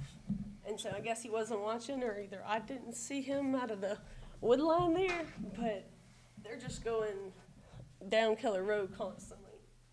It seems like this is gonna eliminate all the problems for that if y'all not leaving the property with they're not So they just road won't be doing the trucks. Keller Road, but I'm more worried about this over here, where we live right there. So, and 3 children and all that, it's just a little worrisome. So I guess your operation is going to continue the way it's presently operating. So we have on-road trucks, so the on-road trucks will be eliminated. So we'll be using off-road trucks to move this material. So we'll be able to come across Keller Road this road right here, and haul right down the side of it south. And we'll come out right here, go up the easement and go north. So we shouldn't impede that road coming off of this borrow source. And when will this borrow source be operational? I guess the question is, seems to be what's happening out there right now. It seems to be the problem. We're still in the process of getting it approved through GDOT, so that ball is in their hands. I mean, I can't answer that question. That's what I thought. Is it your dump trucks that she's running into? Yeah, at the current time it is, yes. Does this go before the commissioners? Yeah. Can you have a word with your truck drivers to watch out? Absolutely. Yes, sir. Good afternoon, ladies and gentlemen. Richard Bruce. I apologize for a lot of people that couldn't make it tonight. I have some of their concerns, but myself, this is my home. So I need to know about erosion, because this is my property line they're showing. So where's Miss Ortman? I thought she said that was her home. No, she's right here. Oh, okay, I got Right you. here. I So got this you. is me. This is my property. You can't so I reach can- that high. And so just like we were talking about with the gentleman with the racetrack in his backyard, Yeah. this strip mine, that's what I gotta look at for the next 3 years, 4. They're gonna be running pumps to dry this out, because this is wetland. So where does that water go? Because I know this is wet, and I'm down south of it. And my concern is that I also have a wetland here. And if that gets any more, I lose my pasture, which means the cows I have, I'm gonna lose those. Like, I need to know about erosion, setback. I have a lot of questions. This, and not just, we all bought in Effingham County because it's a beautiful country. Every one of the lots when we bought out there was 15 to 20 acres or more. It's all agricultural. We didn't buy for commercial. This pond is gonna be, sir? Sir, no, sir, we're not going. I understand, but just like the other gentleman doing the commercial pond, this pond is gonna be rezoned for commercial as soon as they're done with it. And then this is gonna be commercial property right here. Well, I mean, so. That's the fear that I have and all the neighbors. It is or isn't, I understand. However, environmentally to my property, I feel that there's no way that I'm not gonna lose acreage out of that. The water from that for at least the next 3 years until it does potentially hold water, which my other question is, They did a core sample on my property, sell their other properties. Bayford Beatty told us that they were gonna take several 2 or 3 acre ponds from the neighbors and the adjoining areas. I was on board with that. Like, I was very happy to have a 2 acre pond, not an 8 acre strip mine that I gotta stare at. And they told me mine wouldn't hold water. They didn't call me back. I didn't press it no more. If it ain't gonna hold water, I have no use for that hole. I don't think that's gonna hold water either. They dug 40 foot, didn't hit the water table. So that right there is gonna be a strip mine. You call it a pond, call it what you want. It's not. I thought you said part of it was wetlands. It is. They dug under the wetlands, it would turn dry, and nothing came back in. Interesting. And I was shocked too. I didn't understand it either, because where I had them do a sample for me down here, which is literally right off the wetlands and the gas line, and they said it wouldn't hold water. So here, where the wetlands start, I could be wrong, but I would like to see that. I would like to know that it's not gonna be an eyesore. I can wash my dishes and stare at that spot. I seen them out there surveying it from my kitchen. Like, my kids can't go outside and play in peace and quiet. Like, it's not the agricultural property I bought at that point, but that's my concern. Thank you, Mr. Bruce.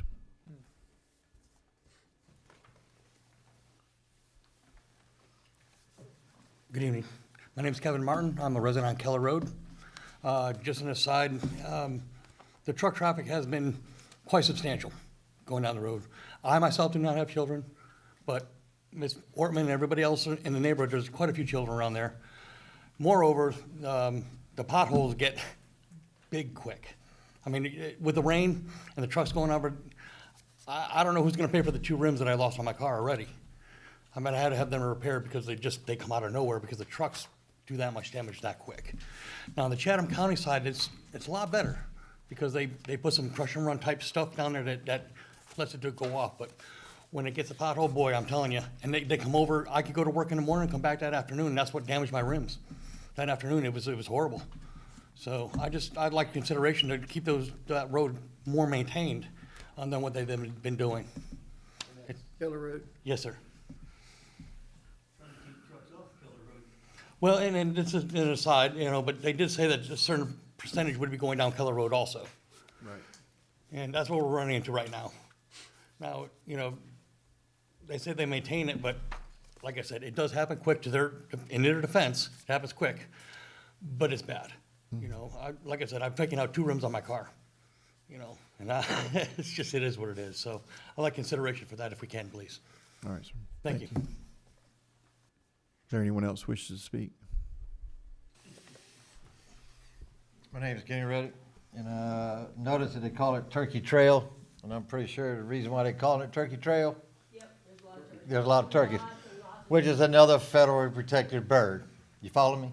So there again, I would make either them or the property owner do a wildlife study to see what actually disturbed out there over 20 acres and it's wetlands. Now you're talking about waterfowl, ducks, and everything else. So it'd be like to see a wildlife study done there. And I'm sure there's red-tailed hawks. Might even be a few bald eagles out there. Who knows? So it'd be nice to see them before they destroy all that.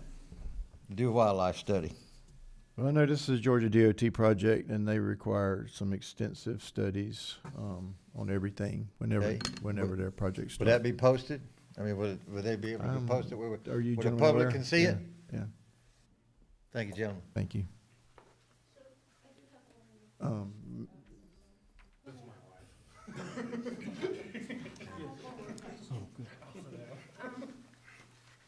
Since this is gonna be a retaining pond, or so to say, a retaining pond, what is all this gonna be, since Mr. Fred doesn't live there? It's not changing from what it is right now.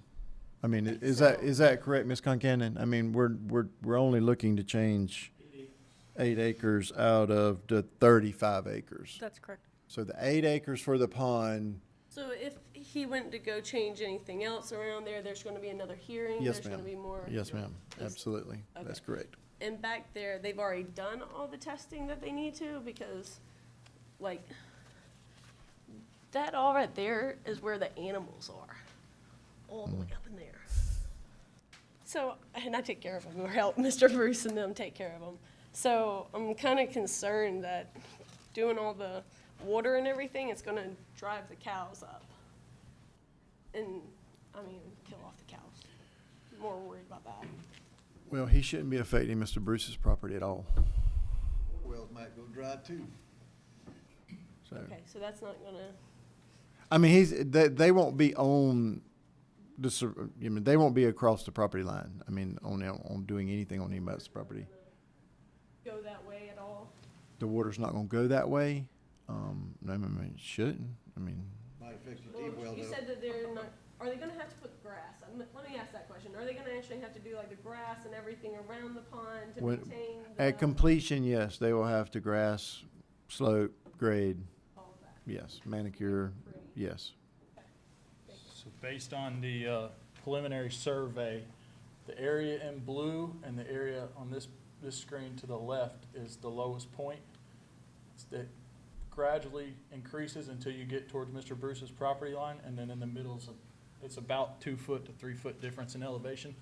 So in the grand scheme of things, all water should fall that way. To answer Mr. Bruce's question, it's not an uncommon practice for us to put a berm around the whole thing until we're done. Then we'll grade it 3 to 1s like the county requires and grass it and then be done. To answer his question, we are required to do environmental studies, and that's where we're waiting on approval from the state. That's, should answer all of it. How far down Keller Road are y'all gonna be running dump trucks? When you run on Down Keller Keller Road? Road? Yeah, the 25% of the loads that 2 you miles. made. They're coming from 30 down Keller Road to the project right now. Once that opens up, that eliminates most of that. So it's the whole track of Keller Road. Gotcha. And just talking. So like you're saying, like, so if it runs this way. Sir, could I get you to come on this side so we can see too, please? Yes, sir. But if the water does run this way, which it will, this right here is even lower. Sorry, let me, And that's, you didn't see it. The left side of that blue Yes, sir. is the lowest point. understood. Where the 8 acres is in between, and then up there, right about there. Thank you. Is the highest point. Okay, just a couple of questions. Yeah, go ahead. Buffers required to this piece being its I mean, what would they, of that 8 acres, what are we going to be able to dig based off of that standard? This is regulated under our excavation, mining, ponds, and fills of land section of the code, and that is part of the conditions. So I can't say off the top of my head. It's not like an industrial site It's like 50 with feet 300 or something, I 150. think. It's I think Something 50 like feet. 50 feet. Yeah, ponds and surface, because with a normal excavation that's over 1 acre, it goes through state review, so it's handled outside of the county. We approve the rezoning, and the state takes over at that point, and then the reclamation happens, and then we rezone it, we revert it back to AR1 usually. In this case, it's being approved directly from state agency to state agency, so we're out of that process again. And our ordinance, our conditions are the standard ones that we would apply, which are to reference the excavation, the section regulating excavation and surface mine operations, road maintenance requirements, and the truck route ordinance. So these are standard conditions that we apply to this kind of project. But it's not, we're not gonna see a sketch plan with buffers the way we would for a structure. But in those requirements, there is some distance of setback and buffer from the grading operation on the property. Yeah, I That's can look what it I'm up real trying to quick if you confirm. want to. So when the excavation is done, will it revert back to AR? The owner will have to come back to us with, to show us that it's reclaimed, and then we will take it through the rezoning process again. Is there anyone else? Sir, did you wish to speak? Okay. I have some questions for them, but. Could I get you to come back to one of you, Belford Beatty guys, please? Just a couple of questions. What's your time frame? I mean, once you start digging? Once we start digging, it could be as soon as 3 months. Yeah. There's a pretty lengthy process through the state to get to start digging, clearing, obviously. I would say no more than a year once we start digging, max, with worst case scenario. That's completed project. That's Or completed dig. That 8 acres, Right. correct. Yep. And are you going to lay out a buffer? I mean, or a berm, I guess? I mean, is that how you normally do it? I mean. So, the pits we've dug in the passing area, we do put a berm around the outside, and then we're obviously required to stay away from the wetlands a certain number of feet as per the EPD, so. How tall is that berm? I don't know. I mean, It's 6 something- feet, something 10 we can feet? work on. We do it for our safety of our people and the Right. people in the area. Like she says, she's got kids. We're not gonna put something that's that tall that the kids can Yeah, climb over. It's gonna right. be something of some magnitude. Okay. Can I ask a question real fast? To you as well. Yes. You just said that y'all are gonna have to clear to get back there? So there's not already a road in place? There is a little road there. We have to widen it to 40 feet. That's what the plan's gonna be drawn up to be. And obviously, we have to clear the acre that we're gonna dig. So how are we getting the trucking or all those trees off? Trucking That will have to be done, yes. on Keller Road? Or there's alternatives. We've burned it on site before. Yeah, we There's can't- obviously logging companies that'll come and take the timber and then all the other debris gets burnt, but that's, I would prefer less burning if possible. My children do have asthma. Because that's been a huge thing that I was fighting beforehand. Okay, so we're gonna have major trucks going back and forth then for a month or two? For the just clear timber, that out? for, no, ma'am, it won't, 8 acres, it won't be many trucks. couple days. Couple Yeah. days? Okay.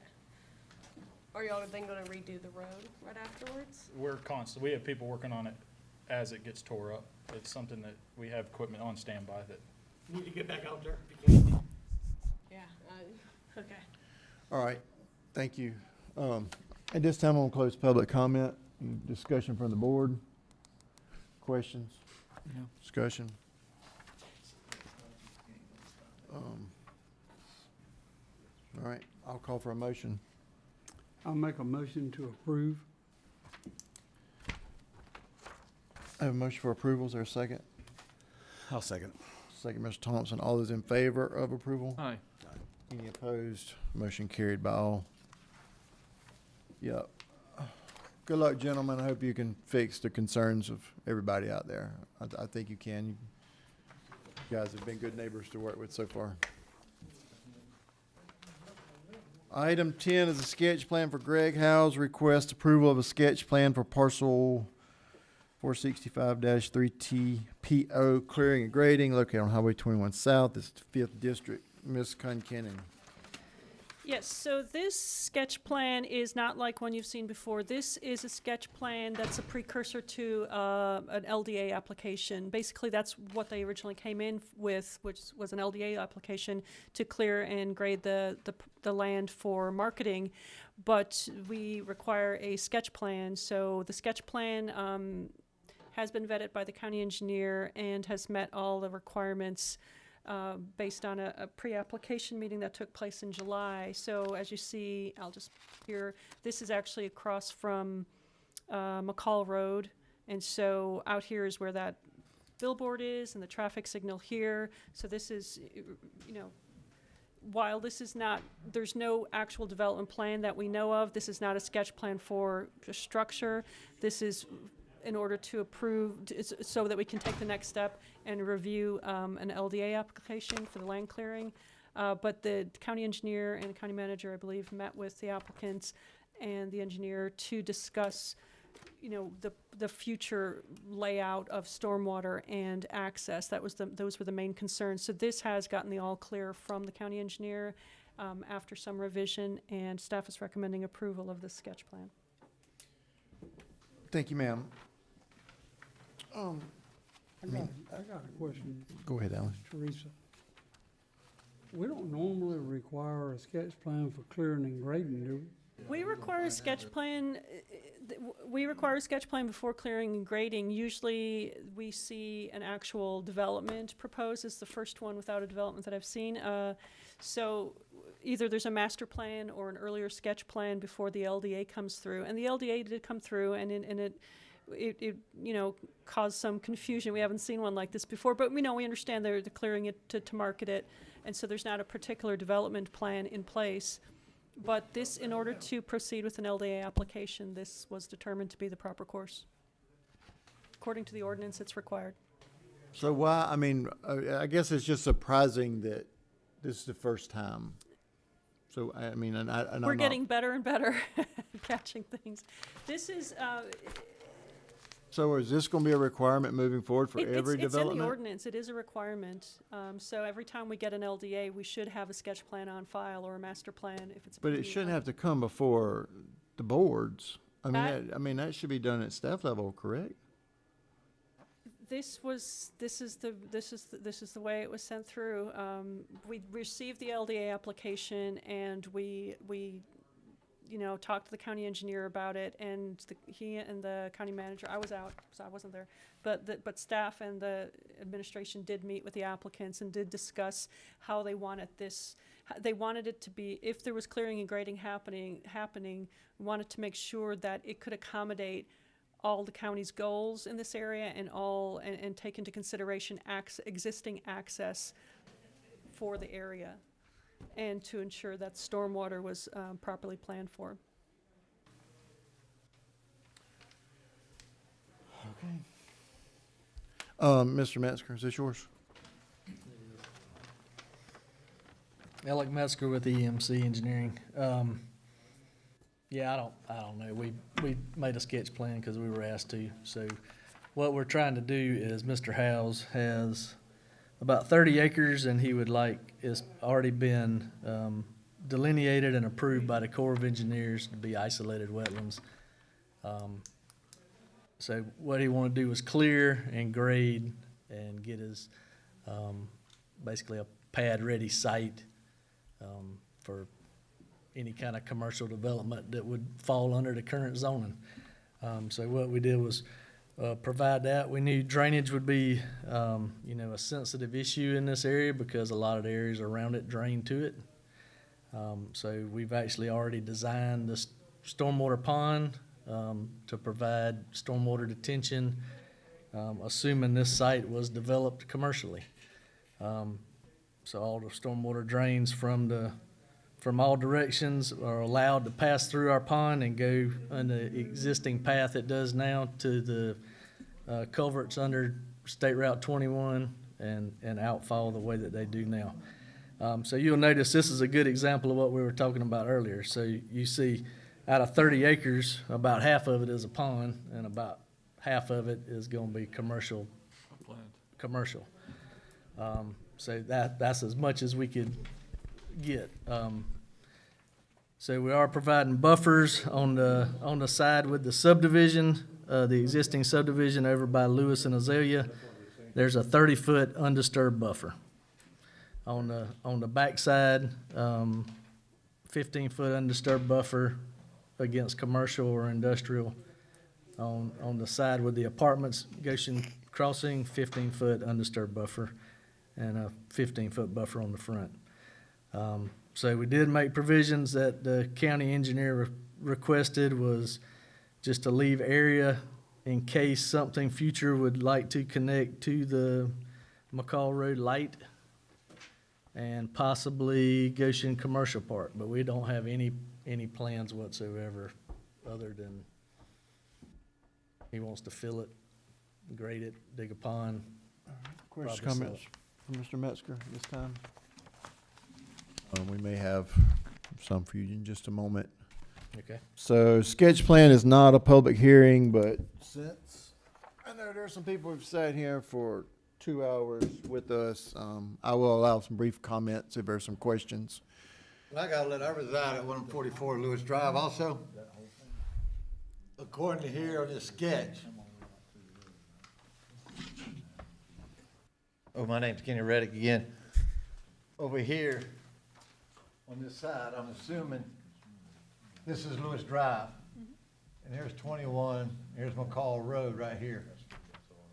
All right, so Azalea Avenue, I'm assuming that's the back part of this big old pond, Mr. Metzger?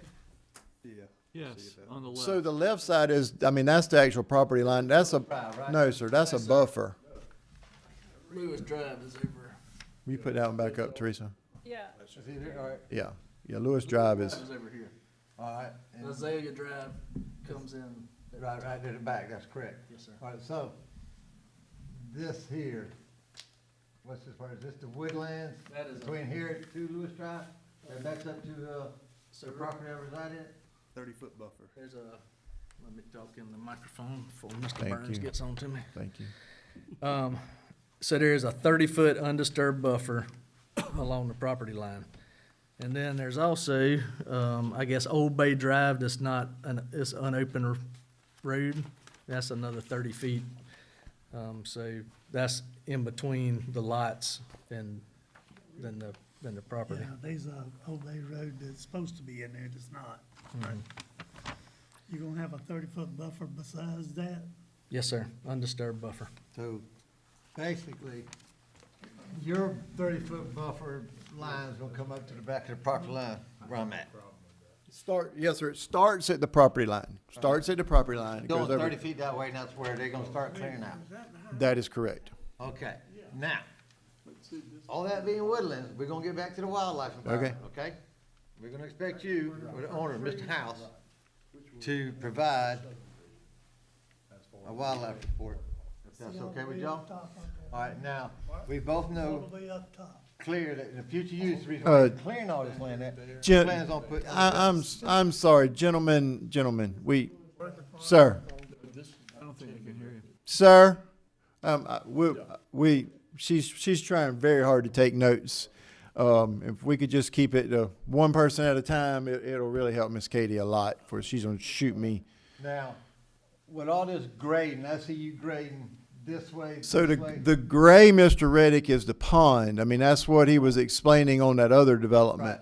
Right, okay, so, but, and part of this back here, buffer, we call it 30-foot buffer, this part wetlands back there anyway, okay? 'Cause I can walk 15, 20 feet from the back of this property, where I reside at, and there's water standing back there, okay? So now, you're gonna grade more water back this way and that way, on back to these other people's property. My brother lives right beside where I'm at, so you're gonna force more water drains back here, that's gonna come back overland and flood in the back of my yard. No, the water Back from up. your property and that wetlands is gonna drain to that pond.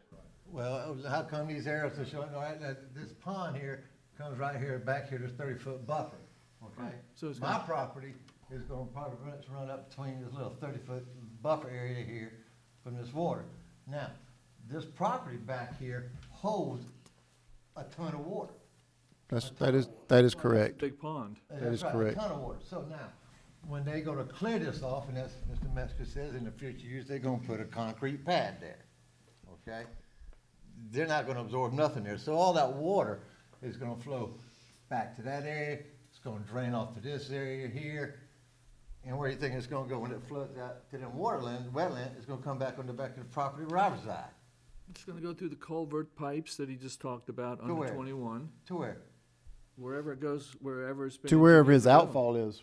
That's right, with the outlet, okay, you wanna say the outlet right here, okay, here's 21, here's his little outlet, okay? All this right here stays water. I agree. You ride by it all the time, it stays water. Matter of fact, you can ride by it sometimes at nighttime, you see 4 or 5 hogs out there rooting. Okay, there again, I've seen owls, I've seen hawks out here, back to the wildlife study, but all this here is nothing but wetlands, all the way from down here to here, and all they're gonna do is force water to the back and back onto these property lines back here that's gonna come back onto my property. He's not allowed to let water leave his property and go on yours. I know what they're not allowed to do, I'm just telling you what's gonna happen. So is this conceptual? Or is this, We've already done all of the studies, all of the plans, everything was submitted to the county for review, and then we were directed, we needed to back up. this is what you believe the pond's going to look like? Yes, so what happens is the surrounding sites drain into the pond. Our commercial site that's proposed, or whatever it turns out to be, will drain into the pond. That pond is designed to hold the 1, the 2, the 3, the 5, the 10, the 25, the 50, the 100-year storm event, and provide stormwater detention for this proposed development. We've already done the modeling and the calculations, and the stormwater will not back out of the pond, and it's not going back onto his property. From where their houses are, the topographic shots that we've got are about 5 feet of fall from the back of their yards down to where this pond's gonna be. So, you know, for water to back on into their yard up to their house, it would physically have to overtop Highway 21 based on elevations. Can we get that in writing that you're gonna protect my property, saying it's not gonna go on? Yeah, I mean, I sign and stamp so many things, it's ridiculous. I ain't worried So- about that, I'm just worried about my property now. Yeah. I ain't All worried right, about what the state Mr. says. Reddick, we're gonna have to move on. But, Item for discussion. it's a lot of water back there. Yes, sir. I mean, I agree with you. You're gonna put I a do. concrete pad out there, it's not gonna absorb nothing. No, it's not. It's impervious. And it's gonna flow out back that way too. I don't care what he says, I don't care what Mr. Higgins says, I'm just telling you. It's gonna flow back on the back of this property, because what they're grading it, they're gonna build it up, it's all gonna flow that way. Well, that's what it's designed to do. Yeah, on our property. No, sir. Okay. On our property. Is there anyone else wish to speak? Yes, ma'am. Ladies first. Okay. My name's Rebecca Lawson. I live actually across from Kenny, so my property does not actually back up to this, but obviously we feel affected because we are on that street, and that's why we're here tonight. So I have a question about wetlands that maybe somebody can answer, because obviously we have been here multiple times because Mr. Bazemore wanted to open a car lot at the very end of our street. We've all been down this before. Well, last year, Mr. Kiefer said that was protected wetlands. This year, when Mr. Bazemore came back with the same argument, we actually quoted the minutes from the previous meeting that Teresa provided me on page 13 of the previous meeting, that it was wetlands. And on that night, Mr. Kiefer said again, I don't feel comfortable, you know, basically, I guess you'd say, okaying this car lot. But at the time, Mr. Ratchford was also trying to, I guess, say Bay Street would maybe one day be, I guess, created by the county. And at that time, they said that that was wetlands too. So maybe I'm confused about what protected wetlands is. Does that just mean that the County Corps of Engineers needs to come in and approve a design like this? Or does that mean it is truly protected? Because I feel like if you can clear that up for me, that would help a lot of like unnecessary argument So here. you're talking about this piece, or are you talking about the Bazemore piece? Or are you just talking Okay, about so no, protected- the reason the Bazemore piece was denied the second time is because at that time they were trying to argue that there was always meant to be a road, Bay Street, which kind of comes off right where McCall would come. And that kind of saying like, that road's gonna come in anyway. And our argument was, we thought the road was never okayed because of the wetlands. That's what we've been told for years, and we've been told it's wetlands. At that point, it was denied again this year because they weren't even going to build a road behind our houses because it was wetlands. So obviously, when we get home for vacation and get this letter, we're a little shocked. And I thought, you know, hey, maybe rules change. Now, I know that if I want a variance in previous rules, I have to come to you with some sort of proof. And I would hope that that system works both ways, because all I have heard, and I can quote minutes that Teresa has given me in multiple meetings here, that this property that we are talking about right now is wetlands. So I would like some sort of proof from you guys, just like So- you would require to me, that what has changed in the last 6 months or a year? Because if Hey. something has, please educate me. We can hear from Alec. I can provide a little insight on that. too. I'm Yeah. happy. Please do. Thank you, Ms. Lawson. Can you let Mr. Metzger have Oh. that microphone, please?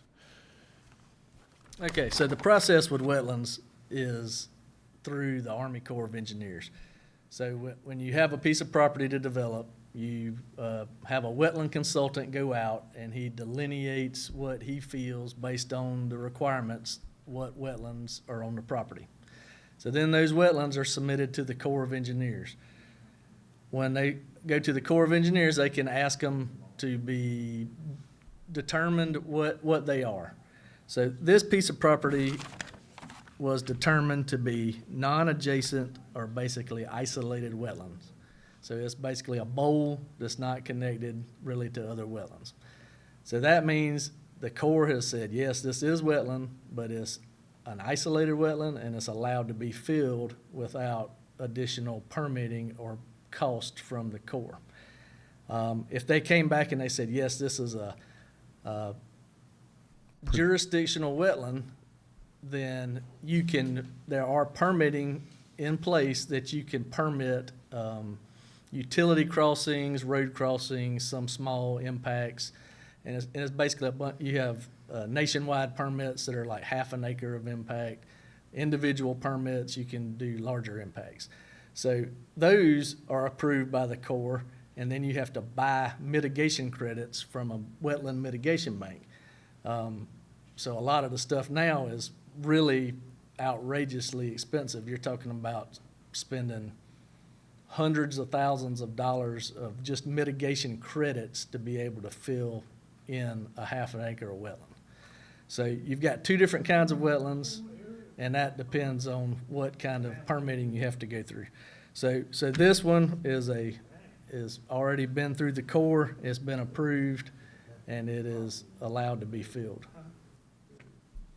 Okay, that totally answers my question. So it's not really protected, so that is with quotations. Okay, second question I have is, so you said that there's a 30-foot buffer, right? And then I also heard you say, in case we want to market it as industrial commercial or commercial. You literally said commercial or industrial. So my question is, isn't the buffer different with industrial? So it's, wouldn't you have to it's leave already enough? zoned. It's zoned commercial, No, correct? it's zone B3. So if there was a future development plan that was to rezone to industrial, then the buffers would be determined from there. This design doesn't preclude a 300-foot buffer at all. It makes the parcel probably undevelopable, but it's currently zone B3. That allows fairly intensive commercial uses along the highway. There are 30-foot But buffers. that's only commercial. I mean, Only it's commercial. just- Right, but he Only did use the word industrial. if he did, he didn't. I mean, if he's going to do industrial, he'll have to come back and Is start the that whole sound, process at least over. that appears to this regular citizen that this is a circular argument, It's where not. it's like, I'm going to clear the land, No, no. and then later on, I'm going to use the fact that I cleared the land as the reason to be okayed. And that was my concern, is are we going to have enough buffer at that point? Because if you're selling one thing here, and then you clear all that land, and then eventually you get, I guess, an offer for more industrial, and you try to come rezone, because I've already watched other people come in here and try to get variances for buffers, so I know it happens. It does. Afterwards, and I've seen it happen here before, where, everything's taken an inch by an inch. So that is a major concern of mine. At least you explained the wetlands. This is highway commercial. It's Oh, going to well, be just like what's down the road from me. I think our concern is more like what happens to the land, because yes, wild boars do come up on all of our lands and tears up all our stuff, kills pets and everything, anytime anything is torn down. And nobody has ever come and given us money for any of that, nor have we asked it. But all I'm gonna say on the last one is in general, is that we literally have no stress in our life whatsoever, except for the Effingham County Board. I would have no complaints about living here. We live in our dream house, exactly where we wanted it. And the only thing is that every 6 months or a year, I have to come spend hours on a Monday night with you guys fighting for our piece of an American dream. And I hear you pray for soldiers here, and I almost laugh because you're killing our American dream, and that's retired military for 20 years who served. And now he's gonna come and have industrial, everything built right up against his property. Not industrial. Like, obviously we don't want that. And there's people like us who, our income is not even tied to here. We're retired, we can go wherever we want. And when I got this letter, I said, what are we even still doing here? Why do we pay taxes on a boat trailer, a camper, multiple vehicles, and this house? Why do we give money to a county that seems to kind of have more commercial interest than they do preserving the small neighborhoods that we have? I've said it before, our neighborhood is the second oldest in Rincon. And I just don't get why you would want to put commercial and industrial right there and drive good tax-paying, patriotic citizens without criminal records and educations right out. Because, you're going to be left with if you keep bringing in so much of this category, you are going to lose this category. So for the more industry you bring in, and you might want to open a boutique or a strip mall there, who is going to spend money there? You're going to eventually drive out all the people with money. And that's it. Does anybody, are we done? Yes, sir, very I quickly, please. would like just to clarify, if I said industrial, it was just because I was tired. I don't know. It's only gonna be for the zoning that is currently there now. That's what the buffers are, and that's what he wants to market it for. Does Mr. House and company have any intentions of rezoning it in the future? And I know you said it's got to come back in front of y'all before, but like Ms. Rebecca said, it's inch by inch, they're zoning for here, this now, down the road, you'll approve it for some industrial stuff. Because I'll tell you what we're thinking about, the commissioners are selling out this county to warehouses anyway. And this is what this pad looks like it's gonna be. So, Mr. Reddick, I mean, I don't want to get in an argument up here, but we're not talking about industrial. I mean, if Yeah, that not were- yet. Well, okay. Not well, yet. We'll cross that bridge when it comes up, but we're not talking about that tonight. Okay, I understand that. Okay, so now, they're rezoning now for commercial. It's already, Mr. Commercial. So I just want to be very clear, Ms. Lawson, I mean, please go home peacefully. This changes nothing about this piece of property. Yeah.